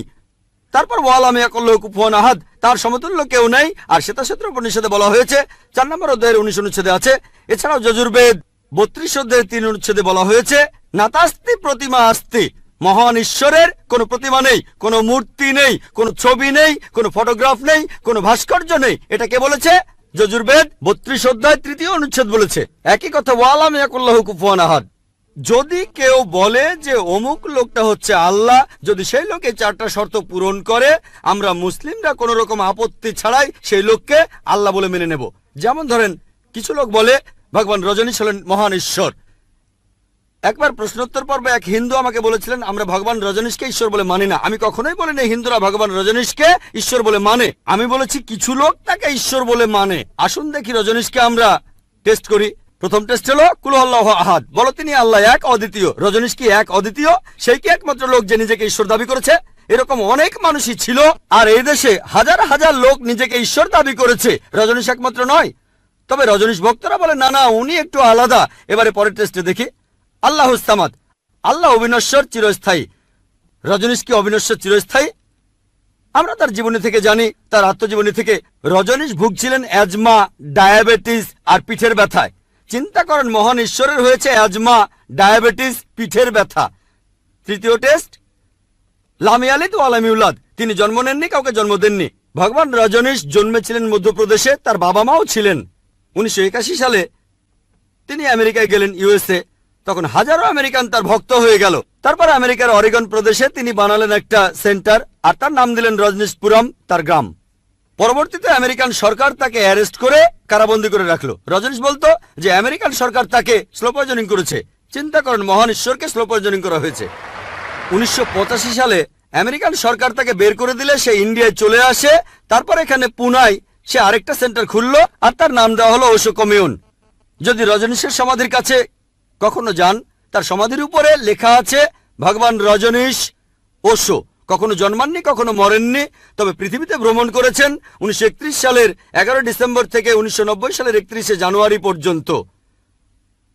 কখনো জন্মাননি, কখনো মরেননি, তবে পৃথিবীতে ভ্রমণ করেছেন 1931 সালের 11 ডিসেম্বর থেকে 1990 সালের 31 জানুয়ারি পর্যন্ত। তার সমাধিতে এটা লিখতে ভুলে গেছে যে পৃথিবীর 21টা দেশ তাকে ভিসা দেয়নি। মহান ঈশ্বর আসলেন এই পৃথিবীতে, পৃথিবী ঘোরার জন্য, বিভিন্ন দেশে যাওয়ার জন্য তার নাকি ভিসাও লাগে। তখন গ্রিসের আর্কবিশপ বলেছিলেন যদি রজনীশকে এই দেশ থেকে তাড়িয়ে না দেওয়া হয়, আগে তার ঘর পোড়াবো, তারপর ভক্তদের ঘর পোড়াবো। শেষ টেস্ট, ওয়ালাম ইয়াকুল্লাহু কুফুয়ান আহাদ। পরীক্ষাটা এতই কঠিন যে একমাত্র আল্লাহ ছাড়া কেউই পাশ করবে না। যখনই আল্লাহর সাথে কারো তুলনা করবেন, সে আল্লাহ নয়। ওয়ালাম ইয়াকুল্লাহু কুফুয়ান আহাদ। এখন ভগবান রজনীশ অন্য অনেক মানুষের মতো মুখে দাড়ি ছিল, একটা নাক, দুটো চোখ, দুটো কান, দুটো হাত।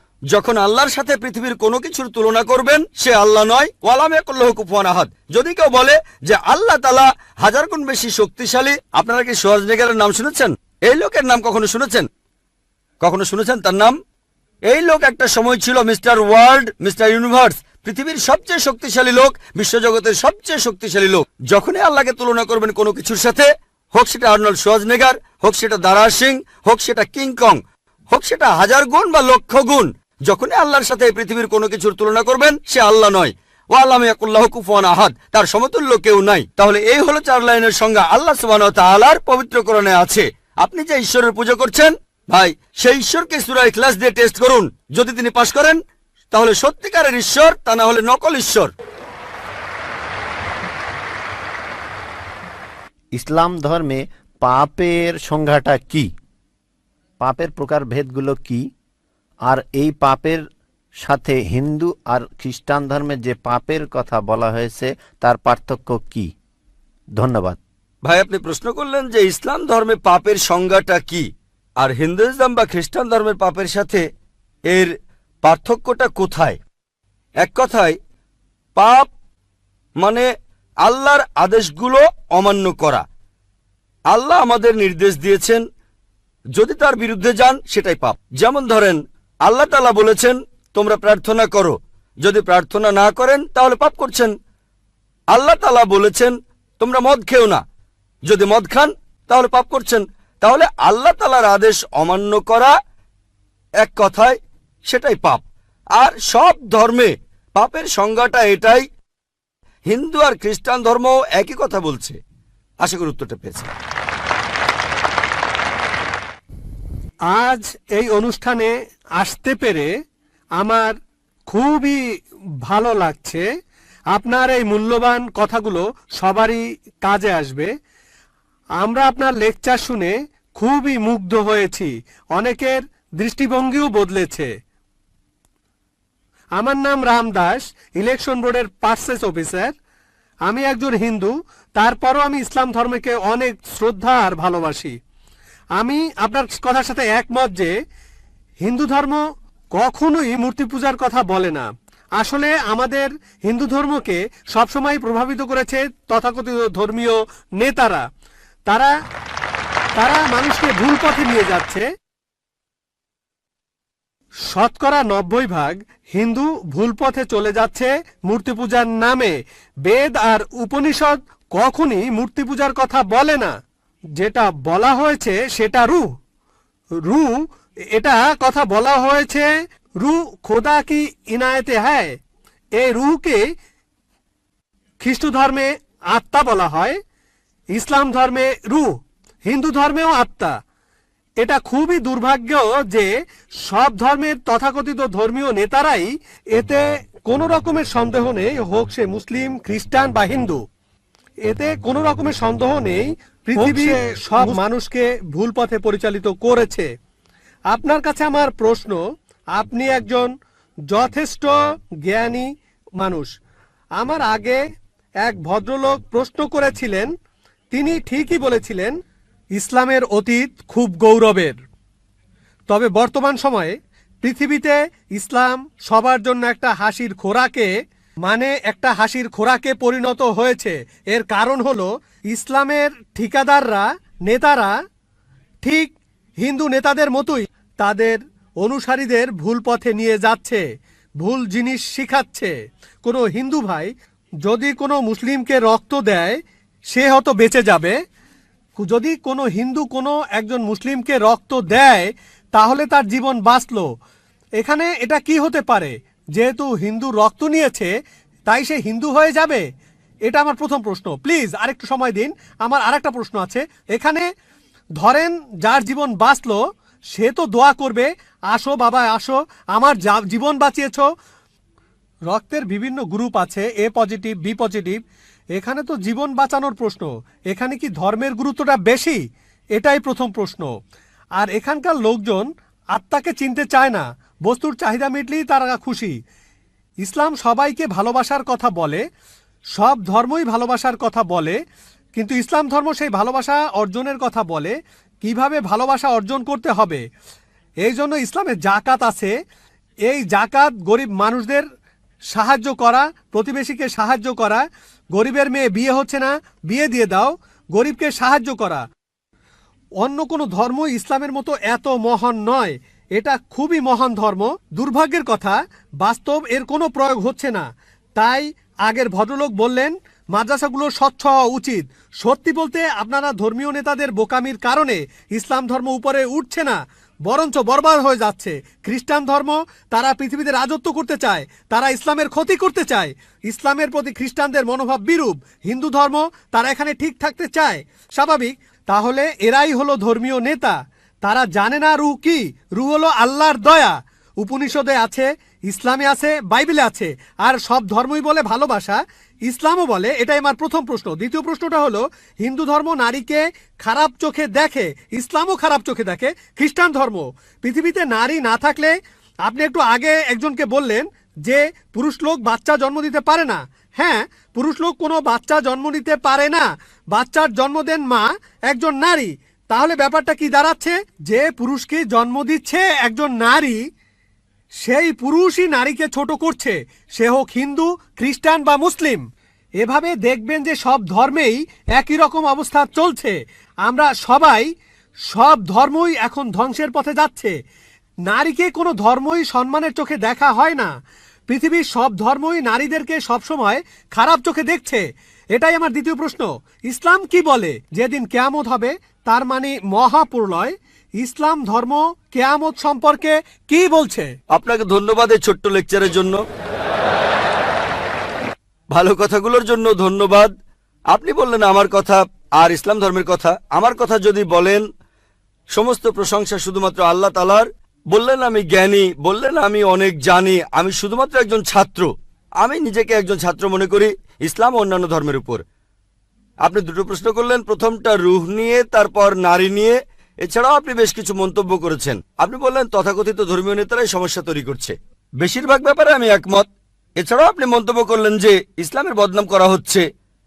ইসলামের ধর্মীয় নেতাদের কারণে এটা হচ্ছে। ইসলামের বদনাম ছড়াচ্ছে এদের কারণেই। অন্যান্য ধর্মের ধর্মীয় নেতাদের কথা যদি বলি, তারা তাদের অনুসারীদের ধর্মগ্রন্থ পড়তে দিতে চায় না। এখন আমি যদি ইসলামের কথা বলি সামগ্রিকভাবে, আমি ইসলামের ধর্মীয় নেতাদের উপরে দোষ চাপাবো না, তারা দোষী নয়। সামান্য কিছু কুলাঙ্গার থাকতে পারে, খুব সামান্য, হাতে গোনা কয়েকজন এমন নেতা থাকতে পারে যারা ভুল পথে নিচ্ছে, কিন্তু এরা সংখ্যায় অনেক কম। মিডিয়া তাদের বেছে নেয় আর এমনভাবে তুলে ধরে যেন ইসলামের প্রত্যেক ধর্মীয় নেতাই এইরকম। তাই ইসলাম ধর্মের বিভিন্ন নেতা, বিশেষজ্ঞ, ওলামার কথা যদি বলতে হয়, তাদের ভালোবাসি, তাদের শ্রদ্ধা করি। হাতে গোনা কয়েকজন, খুবই সামান্য তারা, এরাই মানুষকে ভুল পথে নিয়ে যায়। তবে সামগ্রিকভাবে আলহামদুলিল্লাহ, তারা সব ভালো কথা বলেন, তারা ইসলামের কথা বলেন, আমরা তাদের ভালোবাসি, শ্রদ্ধা করি। অন্য ধর্মের ছবিটা আলাদা। পৃথিবীর বেশিরভাগ ধর্মীয় নেতারা, অন্য ধর্মের নেতারা, তারা এটা করে না। তারা তাদের অনুসারীদের ধর্মগ্রন্থ পড়তে দিতে চায় না। যেমন আপনি বললেন হিন্দু ধর্ম মূর্তি পূজা করতে নিষেধ করে, কিন্তু 90% হিন্দুই মূর্তি পূজা করে কারণ এরা চায় না যে অনুসারীরা তাদের ধর্মগ্রন্থটা পড়ুক। আপনার প্রশ্নতে আসি। বললেন যে কোন হিন্দু এক মুসলিমকে রক্ত দিল, সেই মুসলিমের জীবন বাঁচল। জীবন বাঁচানোটাই বড় কথা। এখানে সমস্যা কি? সেই মুসলিম কি হিন্দু হয়ে যায়? হিন্দুকে কোনো মুসলিম রক্ত দিলে সেই হিন্দু কি মুসলিম হয়ে যায়?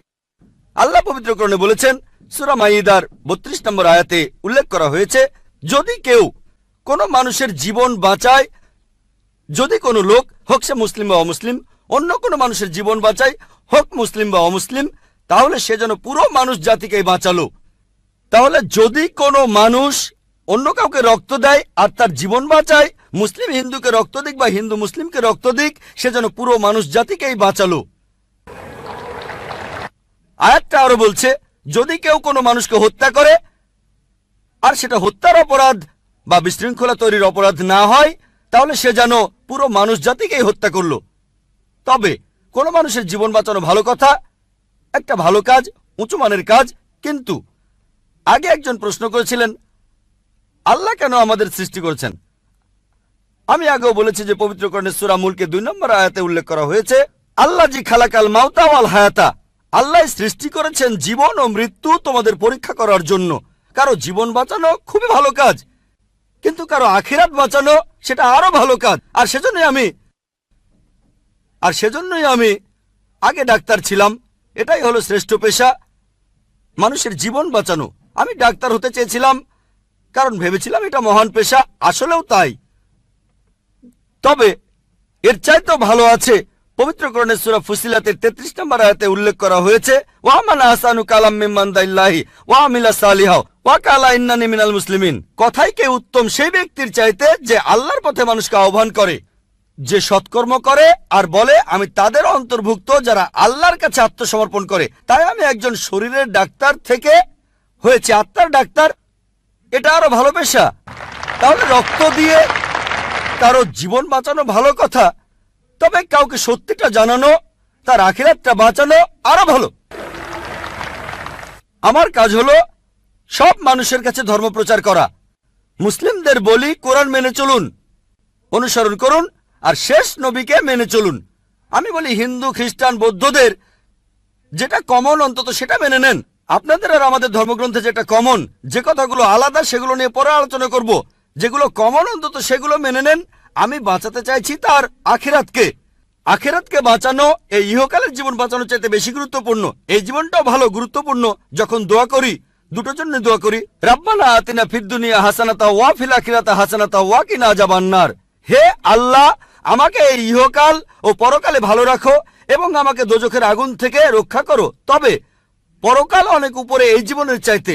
সেজন্য কোরআনের সূরা তাহরিমের 11 নম্বর আয়াতে উল্লেখ করা হয়েছে যে ফেরাউনের স্ত্রী হযরত আসিয়া রাদিয়াল্লাহু আনহা তিনি আল্লাহ তাআলার কাছে বলেছিলেন, হে আল্লাহ, আমি এই পৃথিবীর সমস্ত ধন সম্পদের বিনিময়ে, তিনি ছিলেন তখন পৃথিবীর সবচেয়ে ধনী মানুষের স্ত্রী, সে সময় পৃথিবীর সবচেয়ে শক্তিশালী মানুষ ছিল ফারাও। তার স্ত্রী আল্লাহর কাছে দোয়া করলেন, আমি এই পৃথিবীর সমস্ত ধন সম্পদের বিনিময়ে জান্নাতে একটি ঘর চাই তোমার কাছে। তাহলে পৃথিবীর সবচাইতে ধনী লোকের স্ত্রী তার সব সম্পদের বিনিময়ে চাচ্ছেন আখিরাত। ভাই, আপনার সঙ্গে একমত, মানুষকে ভালোবাসতে হবে, এটা খুব ভালো কাজ, তবে কারো পরকালের জীবন বাঁচানো সেটা আরো ভালো কাজ। আমি এখানে কি করছি?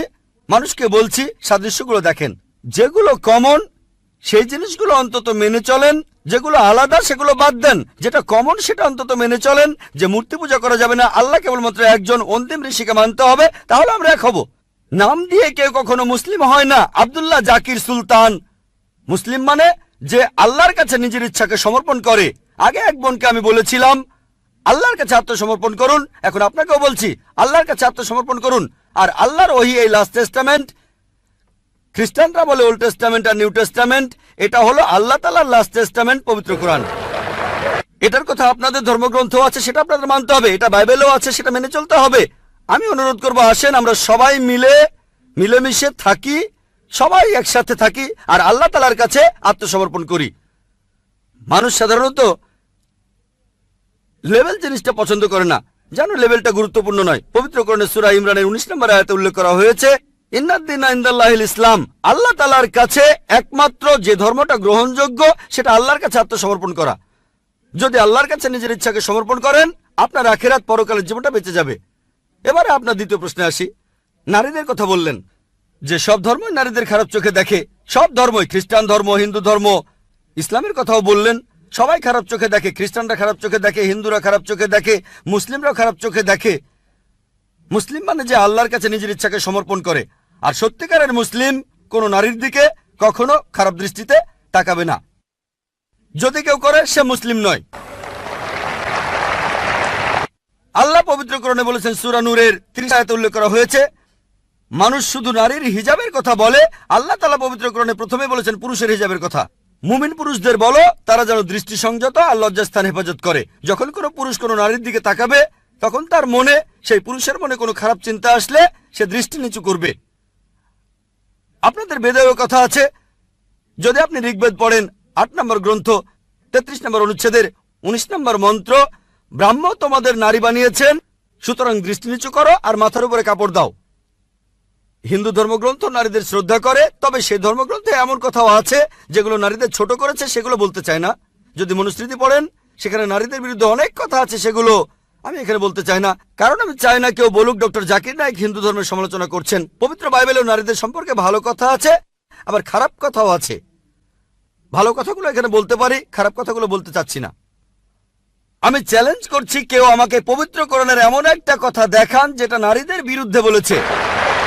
নারীদের বিরুদ্ধে একটা সহিহ হাদিস দেখান যেটা নারীদের বিরুদ্ধে বলেছে।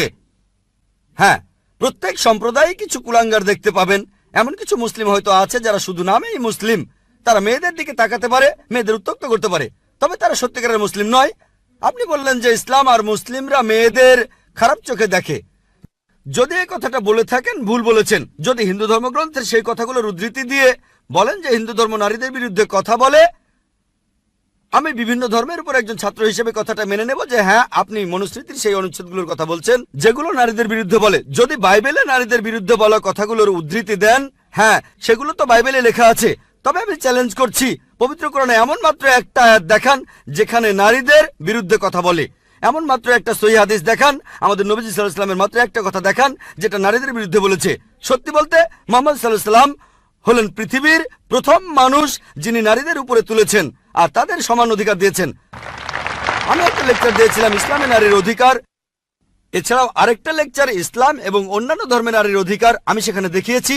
তাই আপনি যখন বললেন ইসলাম নারীদের অসম্মান করে, কথাটা ঠিক নয়। তবে আমি ইসলাম সম্পর্কে কথা বলিনি। ইসলাম সবসময় নারীদেরকে মর্যাদা দিয়েছে, মুসলিমরা এই কাজটা করেছে যে তারা মুসলিমরা এই কাজ করছে, আর হিন্দু বা খ্রিস্টান এরাও নারীদের ছোট চোখে দেখে। ইসলাম কখনো এটা করে না। ধন্যবাদ আপনাকে, অনেক ধন্যবাদ ভাই, আপনাকে অনেক ধন্যবাদ।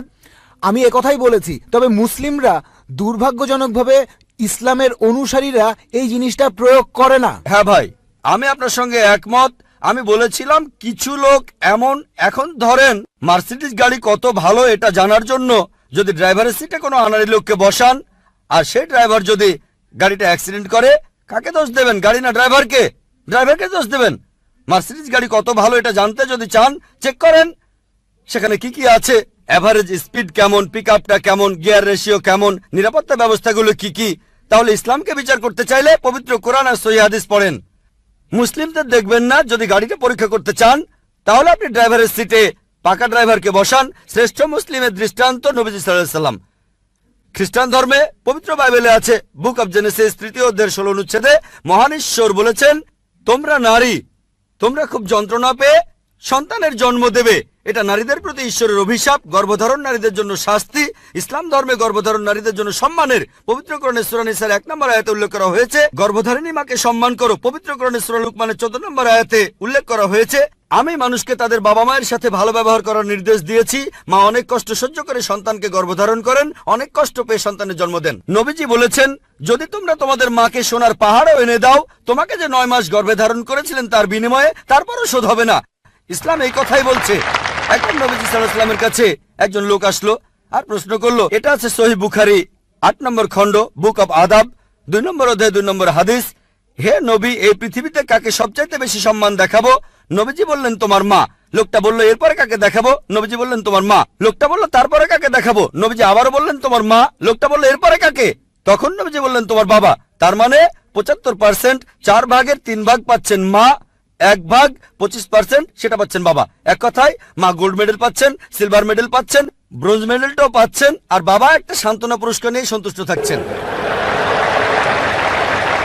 ইসলাম আমাদের এমনটাই শেখায়। তবে আপনার কথা মানি, পশ্চিমা বিশ্ব নারীদের ছোট করছে। পশ্চিমা বিশ্ব নারীদের স্বাধীনতার কথা বলে, আসলে তারা স্বাধীনতার কথা বলে নারীদের শারীরিক অত্যাচার করে, তাদের সম্মান কেড়ে নেয়, আত্মার অবমাননা করে। পশ্চিমা বিশ্ব বলে তারা নারীদের উঁচুতে বসিয়েছে, আসলে নিচে নামিয়েছে।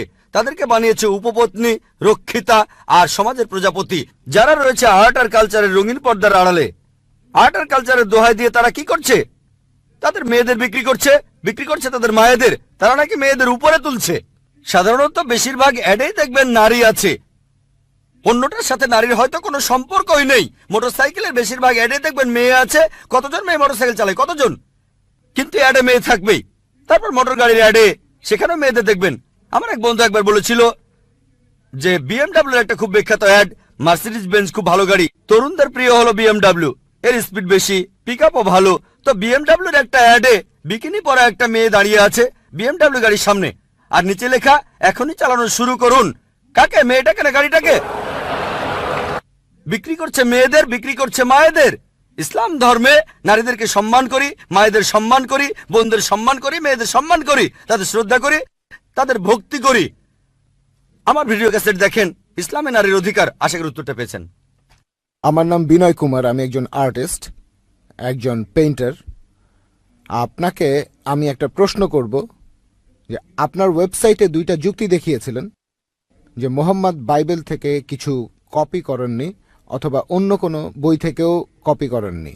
সেখানে উত্তর দিতে গিয়ে আপনি বলেছেন যে নবী মুহাম্মদের সময় বাইবেলের কোনো আরবি অনুবাদ ছিল না, কিন্তু সহিহ আল বুখারী 6 নম্বর খণ্ডের 60 নম্বর গ্রন্থ 478 নম্বর হাদিস বলছে যে গসপেলগুলো আরবিতে অনুবাদ করা করেছিলেন বারাকা।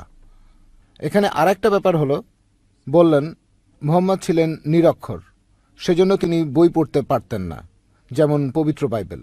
কিন্তু আমি এই উত্তরে সন্তুষ্ট নই, কারণ অন্যান্য ধর্মগ্রন্থের কথাগুলো ধার করার জন্য মুহাম্মদকে শিক্ষিত হওয়ার কোনো প্রয়োজন নেই। সেখানে প্রয়োজন ছিল যে মুহাম্মদ সেগুলো শুনবেন আর নিজের ইচ্ছে মতো বেছে নেবেন। এই কথাগুলো শোনার পরে মুহাম্মদ সেগুলো সংশোধন করেছেন, তারপর তিনি ধর্মীয় আবরণে সেটাকে ঢেকে দিয়েছেন আর দাবি করেছেন এটা আল্লাহর আসমানি কিতাব। ভাই, আপনি খুব সুন্দর প্রশ্ন করেছেন। আমাদের ওয়েবসাইটে গিয়েছেন শুনে খুব ভালো লাগছে। ইনশাল্লাহ আপনি সত্যের পথে আসবেন। আমার ধারণা আপনি খ্রিস্টান। আপনার নাম হলো বিনয় কুমার, মনে হচ্ছে আপনি খ্রিস্টান। ভাই বললেন আমি দুটো যুক্তি দেখিয়েছি। দুটো না, অনেকগুলো যুক্তি দেখিয়েছি। আপনি বেছে নিয়েছেন দুটো। না না, ঠিক আছে, আপনার চোখে পড়েছে ওই দুটো। তবে আমি দুটো যুক্তি দেখাইনি, এই দুটো ছাড়াও আরো যুক্তি দেখিয়েছি। একটা যুক্তি দেখিয়েছিলাম যে নবীজি সাল্লাল্লাহু আলাইহি সাল্লাম ছিলেন উম্মি। আল্লাহ পবিত্র কোরআনে বলেছেন, সূরা আনকাবুতের 48 নম্বর আয়াতে উল্লেখ করা হয়েছে যে আমি সর্বশেষ নবীকে পাঠিয়েছি নিরক্ষর, যাতে করে মিথ্যাচারীরা কোন রকম সন্দেহ পোষণ না করে। এটা অবশ্যই মানবেন। একজন নিরক্ষর অন্যজন পড়তে পারে, নিরক্ষরের জন্য কাজটা কঠিন, এটা অবশ্যই মানবেন। কি বলেন? আরো কঠিন? কঠিন হবে। আর যে লোক পড়তে পারে তার পক্ষে নকল করা সহজ কাজ। সে পড়তেও পারে, শুনতেও পারে। যে মানুষটা নিরক্ষর সে শুধু শুনতে পারে। তাহলে তর্কের খাতিরে অন্তত পক্ষে এটুকু মেনে নেবেন, কাজটা কঠিন, এটা মানেন? ভালো, মাশাআল্লাহ। তাহলে আমি এই পয়েন্টগুলো বলেছিলাম, এটা একমাত্র পয়েন্ট না, অনেকগুলো পয়েন্টের মধ্যে এটা হচ্ছে একটা। এরপরে আরো পয়েন্ট আছে। আরেকটা কথা, আপনি বললেন আমি বলেছি তখন বাইবেলের আরবি সংস্করণ ছিল না, আমি এখনো সে কথাই বলছি। আপনি বলেন সহিহ বুখারীর 8 নম্বর খণ্ডে আছে যে বারাকা, হ্যাঁ, গসপেল সম্পর্কে তিনি জানতেন। কোথাও বলা নেই তিনি অনুবাদ করেছিলেন। ভাই আমি চ্যালেঞ্জ করছি, আপনাকে চ্যালেঞ্জ করছি, আমি খ্রিস্টানদের কথাই বলছি। প্রথমবার বাইবেল লেখা হয়েছিল সেটা ছিল 10ম শতাব্দীতে। তার মানে খ্রিস্টান বিশেষজ্ঞরা অনেক দেরি করে লিখেছেন। আর বাইবেলের প্রথম আরবি অনুবাদ সেটা নবীজির কয়েকশো বছর পরের কথা। হ্যাঁ, বারাকাত তিনি আসলে ছিলেন বনি ইসরাইল। তিনি খ্রিস্টান ধর্ম সম্পর্কে সে সময় জানতেন, আরবিও জানতেন। তিনি আসলে অনুবাদ করেননি, হয়তো কিছু নোট লিখেছিলেন, তবে পুরো বাইবেলের অনুবাদ অসম্ভব। সহিহ বুখারী কোন জায়গাতেই বলছে না যে বারাকা পুরো বাইবেল অনুবাদ করেছে। আপনাকে চ্যালেঞ্জ করছি, এটা বলা আছে যে বারাকা তখন খ্রিস্টানদের আইন আর গসপেল সম্পর্কে জানতেন, হয়তো কিছু নোটও লিখেছিলেন। যদি সালমান রুশদির কথা তো শুনেছেন, সালমান রুশদির বইতেও কোরআনের আয়াত আছে, কিন্তু বইটাকে তো কোরআন বলা যাবে না। সালমান রুশদি বই লিখেছিল পবিত্র কোরআনের বিরুদ্ধে, তার সে বইতে পবিত্র কোরআনের কিছু আয়াতও ছিল, তার মানে এই না যে সেটাই কোরআন। এছাড়াও অনেক লেখক, যেমন আমি অনেক বই লিখেছি, তারপর সেখানে কোরআনের কিছু আয়াতও দিয়েছি। সেই বইগুলোতে Quran and modern science, women's right in Islam, এই বইগুলো কোরআন না। এটা বলতে পারবেন না যে ডক্টর জাকির নাইক কোরআনের অনুবাদ করেছেন। আপনারা আমাদের ওয়েবসাইটে গেলে দেখতে পাবেন ডক্টর জাকির নাইক বই লিখেছেন কোরআন এন্ড মডার্ন সায়েন্স, সেখানে অনেক আয়াতের উদ্ধৃতি দিয়েছি। সেটাকে অনুবাদ বলবেন না, এটা তো উদ্ধৃতি।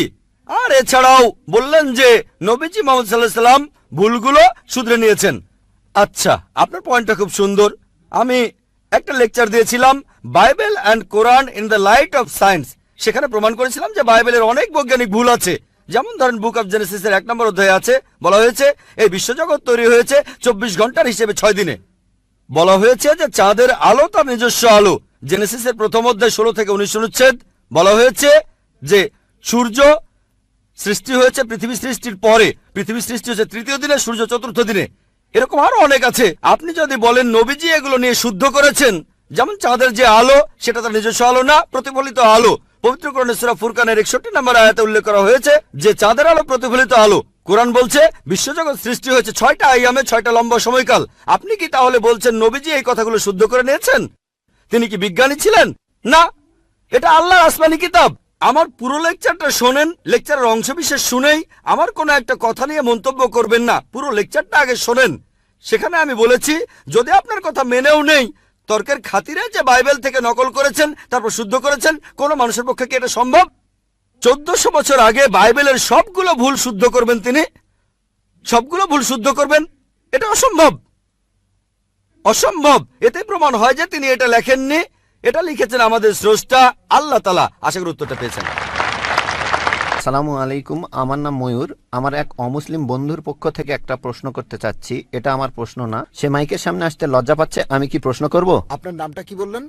ময়ূর। আমি মুসলিম হয়েছি, তবে এই প্রশ্নটা আমার এক অমুসলিম বন্ধুর। সে মাইকের সামনে আসতে চাচ্ছে না, তাই যদি অনুমতি দেন। আসসালামু আলাইকুম। এই প্রশ্নটা হলো, জাকির ভাই যেসব ভবিষ্যৎবাণীর কথা বলেছেন, এমন কি হতে পারে এই ভবিষ্যৎবাণীগুলো পরে কেউ লিখেছে পৃথিবীর বিভিন্ন ধর্মগুলোতে, যাতে করে ইসলাম ধর্মকে অন্য উপায়ে প্রচার করা যায়? ভাই খুব সুন্দর প্রশ্ন করেছেন। এটা কি সম্ভব যে এই ভবিষ্যৎবাণীগুলো সব ধর্মগ্রন্থে পরে কেউ লিখেছে? এটা কি হতে পারে? হ্যাঁ, হতে পারে। যদি পরে কেউ না লেখে, যদি ধর্মগ্রন্থটা বিশুদ্ধ হয়, তাহলে মানবেন যে এটা আল্লাহর বাণী, তাহলে নবীজিকেও মানবেন। যদি বলেন পরে কেউ লিখেছে, তার মানে আপনার ধর্মগ্রন্থ অশুদ্ধ, সেটা বাদ দিতে হবে। আপনার ধর্মগ্রন্থ বাদ দিলে একমাত্র বিশুদ্ধ ধর্মগ্রন্থ এই পবিত্র কোরআন। দুভাবেই উত্তরটা হলো কোরআন। হেড আমি জিতবো, টেইল আপনি হারবেন। আশা করি উত্তরটা পেয়েছেন। Good evening. আমি একটা প্রশ্ন করব, তার আগে বলে নেই আমার নাম রমেশ কুমার, নয়াদিল্লি থেকে এসেছি, পেশায় একজন ধর্মযাজক। ভাই, আপনার লেকচারে আপনি বললেন কোরআন হলো চূড়ান্ত। আচ্ছা, কিন্তু আমার একটা প্রশ্ন আছে যে ইয়ামামার যুদ্ধে সে সময় কোরআনের অনেক হাফেজ মারা গিয়েছিলেন। অনেকে মনে করেন যে আবু বক্করের সময় পবিত্র কোরআন হারিয়ে গেছে। আর সহিহ আল বুখারীর 6 নম্বর খণ্ডের 510 নম্বর হাদিস বলছে, যখন ইসলামের তৃতীয় খলিফা তিনি যখন হারেমিয়ার লোকদের সাথে যুদ্ধ করছিলেন, আর সে সময় তিনি পবিত্র কোরআনের কিছু আলাদা সংস্করণ পেলেন, তখন ওসমান কোরআন লিখলেন। আর একটা কথা, আল্লাহ পবিত্র কোরআনে বলেছেন 15:9, আমি কোরআন অবতীর্ণ করেছি, আমি সংরক্ষণ করব। কিন্তু কোরআন সংরক্ষিত হয়নি। আমি জানতে চাই যে কোরআন কখন বিকৃত হয়েছে, কেন বিকৃত হয়েছে, কোথায় বিকৃত হয়েছে, কে এটাকে বিকৃত করেছে, কখন বিকৃত হয়েছে। প্লিজ মন্তব্য করেন। ভাই আপনি প্রশ্ন করলেন, আপনি পবিত্র কোরআনের সূরা হিজরের 9 নম্বর আয়াতের উদ্ধৃতি দিলেন, যেখানে আল্লাহ তাআলা বলেছেন যে আমি কোরআন অবতীর্ণ করেছি আর আমি সংরক্ষণ করব। তাহলে কোরআন বলছে যে কোরআন বিকৃত হয়নি, আল্লাহ বলেছেন কোরআন বিশুদ্ধ। তাহলে সহিহ বুখারী কেন বলছে যে কোরআন হারিয়ে গেছে? হযরত আবু বকরের সময়ে তৃতীয় খলিফা হযরত ওসমান আসলেন, তিনি কোরআনের অনেক সংস্করণ পেলেন, তারপরে এটা কিভাবে হলো? ভাই, সহিহ বুখারী যে কথাটা বলছেন সেটা ঠিক। যেটা হযরত ওসমান রাদিয়াল্লাহু আনহু পেয়েছিলেন সেটা বিভিন্ন বাচনভঙ্গি। যেমন ইংরেজি ভাষায় দেখবেন অনেক বাচনভঙ্গি আছে। একই ইংরেজি সাউথ ইন্ডিয়ানরা একভাবে বলে, হোয়াট ইজ ইউর নেম। কোন ইংরেজ লোক হোয়াটস ইউর নেম। হায়দ্রাবাদীদের বাচনভঙ্গিটা আলাদা, আমি সেভাবে বলতে পারবো। হিন্দি স্টাইলটা একরকম। আমার স্ত্রী বলছিল যে তুমি হায়দ্রাবাদী স্টাইলে লেকচার দাও না কেন, উর্দু স্টাইলে। নাকো। বোম্বেতে আমরা নাকো বলি না, বোম্বেতে আমরা বলি আয়েঙ্গা, খায়েঙ্গা, জায়েঙ্গা, পিয়েঙ্গা। একবার আমাকে বোম্বের এক ভাই বলেছিলেন আয়েঙ্গা জায়েঙ্গা ছিল আসলে গতকাল। তাহলে এক এক জায়গার বাচনভঙ্গি হচ্ছে এক এক রকম। সেই একইভাবে হযরত ওসমানের সময়ে আরবি ভাষায় হযরত ওসমান দেখলেন অনেক বাচনভঙ্গি। আমাদের নবীজির অনুমতি দিয়েছিলেন 7টা বাচনভঙ্গির। তাহলে উচ্চারণ করতে গিয়ে ভুল হয়েছিল। এই ভুলগুলো দেখে হযরত ওসমান বললেন এটাকে চূড়ান্ত করো, আর আমরা এখানে শুদ্ধভাবে উচ্চারণ করব। তাহলে বুঝতে পারলেন যে তিনি বাচনভঙ্গি শুদ্ধ করেছেন। যদি কেউ বলে হোয়াট ইজ ইউর নেম, কোন ইংরেজি বলবে এ আর কেমন ইংরেজি, what is your name, what's your name. American বাচনভঙ্গি আলাদা, ব্রিটিশ বাচনভঙ্গি আলাদা, নিউজিল্যান্ডেরটা আলাদা। কিছু গ্রহণযোগ্য, কিছু গ্রহণযোগ্য না। এটা হলো কারণগুলোর একটা। তিনি সংশোধন করেছিলেন বাচনভঙ্গি। 2 নম্বর, আমাদের নবীজি সাল্লাল্লাহু আলাইহি সাল্লাম যখন কোরআন নাজিল হতো তার সাথে লেখক থাকতো। নবীজি সেই সব লেখকদের তিনি যা শুনেছেন সেগুলো বলতেন, সাহাবাগণ লিখে নিতেন, নবীজি আবার চেক করতেন। এভাবে যায়েদ বিন সাবিত রাদিয়াল্লাহু আনহু তিনি ছিলেন প্রধান লেখক, আরো অনেকে ছিলেন। এছাড়াও অনেক সাহাবী নবীজির কাছে আয়াতগুলো শুনতেন, তারপর বাসায় গিয়ে মনে আছে সেটা লিখে ফেলতেন। এখানে ধরেন কেউ আমার লেকচার শুনলো, তারপর বাসায় গিয়ে লিখলো, সেটা ঠিকও হতে পারে, ভুলও হতে পারে, অবিকল আমার মতো হবে না। তবে আমি যদি চেক করে সেখানে কিছু নোট দেই, এটা লেখেন, আরেকবার পড়েন, এটা ভুল হয়েছে, শুধরে নেন, তাহলে কোরআনের যে কপিটা আমাদের নবীজির কাছে ছিল সেটা চেক করেছিলেন তিনি নিজেই যখন জীবিত ছিলেন। এটা দেয়া হয়েছিল তার স্ত্রী বিবি হাফসা রাদিয়াল্লাহু আনহার কাছে। তিনি ছিলেন হযরত ওমর রাদিয়াল্লাহু আনহুর মেয়ে। এটা বিবি হাফসার কাছে ছিল। পরে মানুষজন নিজে থেকেই লেখা শুরু করলো, তাদের স্মৃতি থেকে সেখানে ভুল হওয়াটাই স্বাভাবিক। পবিত্র কোরআন কিন্তু ভুল নয়, যদিও সেখানে বেশ কিছু লোকের লেখা নোট ছিল। হযরত ওসমান বললেন, এখন তো মানুষ ভুল বুঝতে শুরু করবে যে এগুলোই আসল কোরআন। এখন আমি কোরআনের সঠিক কপি করব, তারপর পৃথিবীর বিভিন্ন প্রান্তে সেটাকে ছড়িয়ে দেব, আর মুসলিমরা বুঝতে পারবে যে এটাই হলো আসল। কোরআনে পরিবর্তন হয়নি। মানুষজন বিভিন্ন নোট লেখা শুরু করলো, অন্যরা বুঝতে পারতো না যে এটাই শুদ্ধ কোরআন নাকি ভুল কোরআন। আর তৃতীয় খলিফা হযরত ওসমান রাদিয়াল্লাহু আনহু তিনি কি করলেন, একটা কমিটি বানালেন সাহাবাগণকে নিয়ে, তারপর অরিজিনালটা থেকে কপি করলেন আর পৃথিবীর বিভিন্ন প্রান্তে ছড়িয়ে দিলেন। এরকম একটা কপি আছে এখনো তাশখন্দে। এছাড়া তুরস্কের কপটাকে মিউজিয়ামে যদি পরীক্ষা করেন অবিকল একই কথা। এছাড়াও হাফেজরা আছেন, কোরআনের সব কপি পুড়িয়ে ফেললেও পৃথিবীতে হাজার হাজার হাফেজ আছেন, পবিত্র কোরআন যাদের হৃদয়ে আছে, যদি সব কপিও পুড়িয়ে ফেলেন কথার কথা, তারপরে এই যে হাফিজগণ আছেন তারা আবারও কোরআনের কপি তৈরি করতে পারবেন। আশা করি উত্তরটা পেয়েছেন। গুড ইভিনিং স্যার, আমার নাম সুতপা সরকার। আমি পেশায় একজন শিক্ষিকা। আপনাকে আমি একটা প্রশ্ন করতে চাই। ইসলাম ধর্মে কর্ম আর মোক্ষ লাভ সম্পর্কে কি বলা আছে, আর এক্ষেত্রে হিন্দু ধর্মের ধারণার সাথে পার্থক্যটা কি? বোন, আপনি প্রশ্ন করলেন ইসলামে কর্ম আর মোক্ষ লাভ সম্পর্কে কি বলা হয়েছে। হিন্দু ধর্মগ্রন্থ অনুযায়ী কর্ম মানে কাজ, আমরা যে কাজগুলো করি, অ্যাকশন, এই কর্ম করতে হবে ধর্ম অনুযায়ী। আর হিন্দু ধর্মের বিশেষজ্ঞরা একটা দর্শনে বিশ্বাস করেন যেটাকে বলা হয় সংস্কারা, জন্ম আর মৃত্যুর চক্র, জন্ম আবার মৃত্যু, যেটা হলো আবার জীবিত হওয়া, অথবা মানুষের আত্মার ভ্রমণ করার থিওরি। তারা বিশ্বাস করে আপনি যেরকম কর্ম করবেন, যদি ভালো কাজ করেন পরবর্তী জীবনে আপনি জন্মাবেন কোন উচ্চ স্তরে, যদি খারাপ কাজ করেন পরবর্তী জীবনে আপনি জন্মাবেন কোন নিচু স্তরে। যদি ভালো কাজ করেন আপনি মানুষ হয়ে জন্মাবেন, খারাপ কাজ করলে পশু হয়ে জন্মাবেন, হয়তো ইঁদুর হবেন, বিড়াল হবেন বা তেলাপোকা হবেন। আর সেখানে যদি কিছুই না থাকে, ভালো খারাপ কিছুই না থাকে, তাহলে মোক্ষ লাভ করবেন, জন্ম মৃত্যুর চক্র থেকে বের হয়ে আসবেন। এটা হলো হিন্দু ধর্মের বিশেষজ্ঞদের দর্শন। তবে বেদে এর কোন রকম উল্লেখ নেই। বেদ হলো হিন্দুদের সর্বোচ্চ ধর্মগ্রন্থ, সেখানে উল্লেখ নেই। তারা বলতে চায় যে এই কথাগুলো ভগবদ গীতায় আছে। ভগবদ গীতায় বলা হয়েছে 2 নম্বর অধ্যায়ের 22 নম্বর অনুচ্ছেদে, যেভাবে একটা শরীর পোশাক বদলায় তারপরে নতুন পোশাক পরে, একইভাবে আত্মা নতুন শরীরে প্রবেশ করে। হিন্দু ধর্মগ্রন্থগুলোতে পুনর্জন্ম বলে একটা কথা আছে। এটা আছে ঋগ্বেদ 10 নম্বর গ্রন্থ 16 নম্বর অনুচ্ছেদের 4 ও 5 পরিচ্ছেদে। পুনর্মানে পরবর্তী, জন্ম মানে জীবন, পরবর্তী জীবন। আমরা পরের জীবনে বিশ্বাস করি যে পৃথিবীতে একবার আসবো, মাত্র একবারই আসবো। আমরা পৃথিবীতে একবার আসবো, আল্লাহর আদেশে মারা যাব, পৃথিবীতে একবারই আসবো, একবারই মারা যাব, পরবর্তীতে আখিরাতে গিয়ে আবার জীবিত হব। তাহলে ইসলাম অনুযায়ী আমরা এই পৃথিবীতে একবারই আসবো, তারপর আমরা আল্লাহর আদেশে কিয়ামতের দিনে আবার জীবিত হব। কাজের উপর নির্ভর করে বেহেশত বা দোজখে যাবেন, স্বর্গ বা নরকে, বেদ এমন কথাই বলছে। কিন্তু তারা এটা বোঝে না, হিন্দু বিশেষজ্ঞরা, যে কেন মানুষ জন্মায় বোবা হয়ে, জন্মায় অন্ধ হয়ে, কেউ গরিব হয়, আবার কেউ ধনী হয়, কেউ বা স্বাস্থ্যবান। ঈশ্বর তো কোনো অন্যায় করেন না। তাই তারা একটা দর্শন আনলো যে জন্ম মৃত্যু, আত্মার ভ্রমণ করে বেড়ানো। বেদের কোথাও এই কথার উল্লেখ নেই। এমনকি ভগবদ গীতাও এমন কথা বলছে, পুরনো পোশাক বাদ দিয়ে শরীর যেমন নতুন পোশাক পরে, একইভাবে আত্মা পুরনো শরীর ছেড়ে নতুন শরীরে যায়। একবার, আমার কোনো আপত্তি নেই, একবার মারা যাবেন, একবারই পুনরুজ্জীবিত হবেন। তবে ইসলামে এই প্রশ্নটার উত্তর রয়েছে।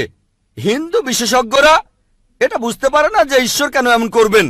কিছু মানুষ জন্ম থেকে বোবা, কেউ বা স্বাস্থ্যবান, কারো হার্টের সমস্যা, কেউ গরিব আবার কেউ ধনী। ইসলাম বলে, পবিত্র কোরআনের সূরা মুলকের 2 নম্বর আয়াতে উল্লেখ করা হয়েছে, আল্লাহ জি খালাকাল মাউতা ওয়াল হায়াতা, আল্লাহ সৃষ্টি করেছেন জীবন ও মৃত্যু তোমাদেরকে পরীক্ষা করার জন্য। এই জীবনটা পরকালের জন্য পরীক্ষা। এখন কেউ হয়তো জন্মায় গরিব হয়ে, কেউ ধনী হয়ে।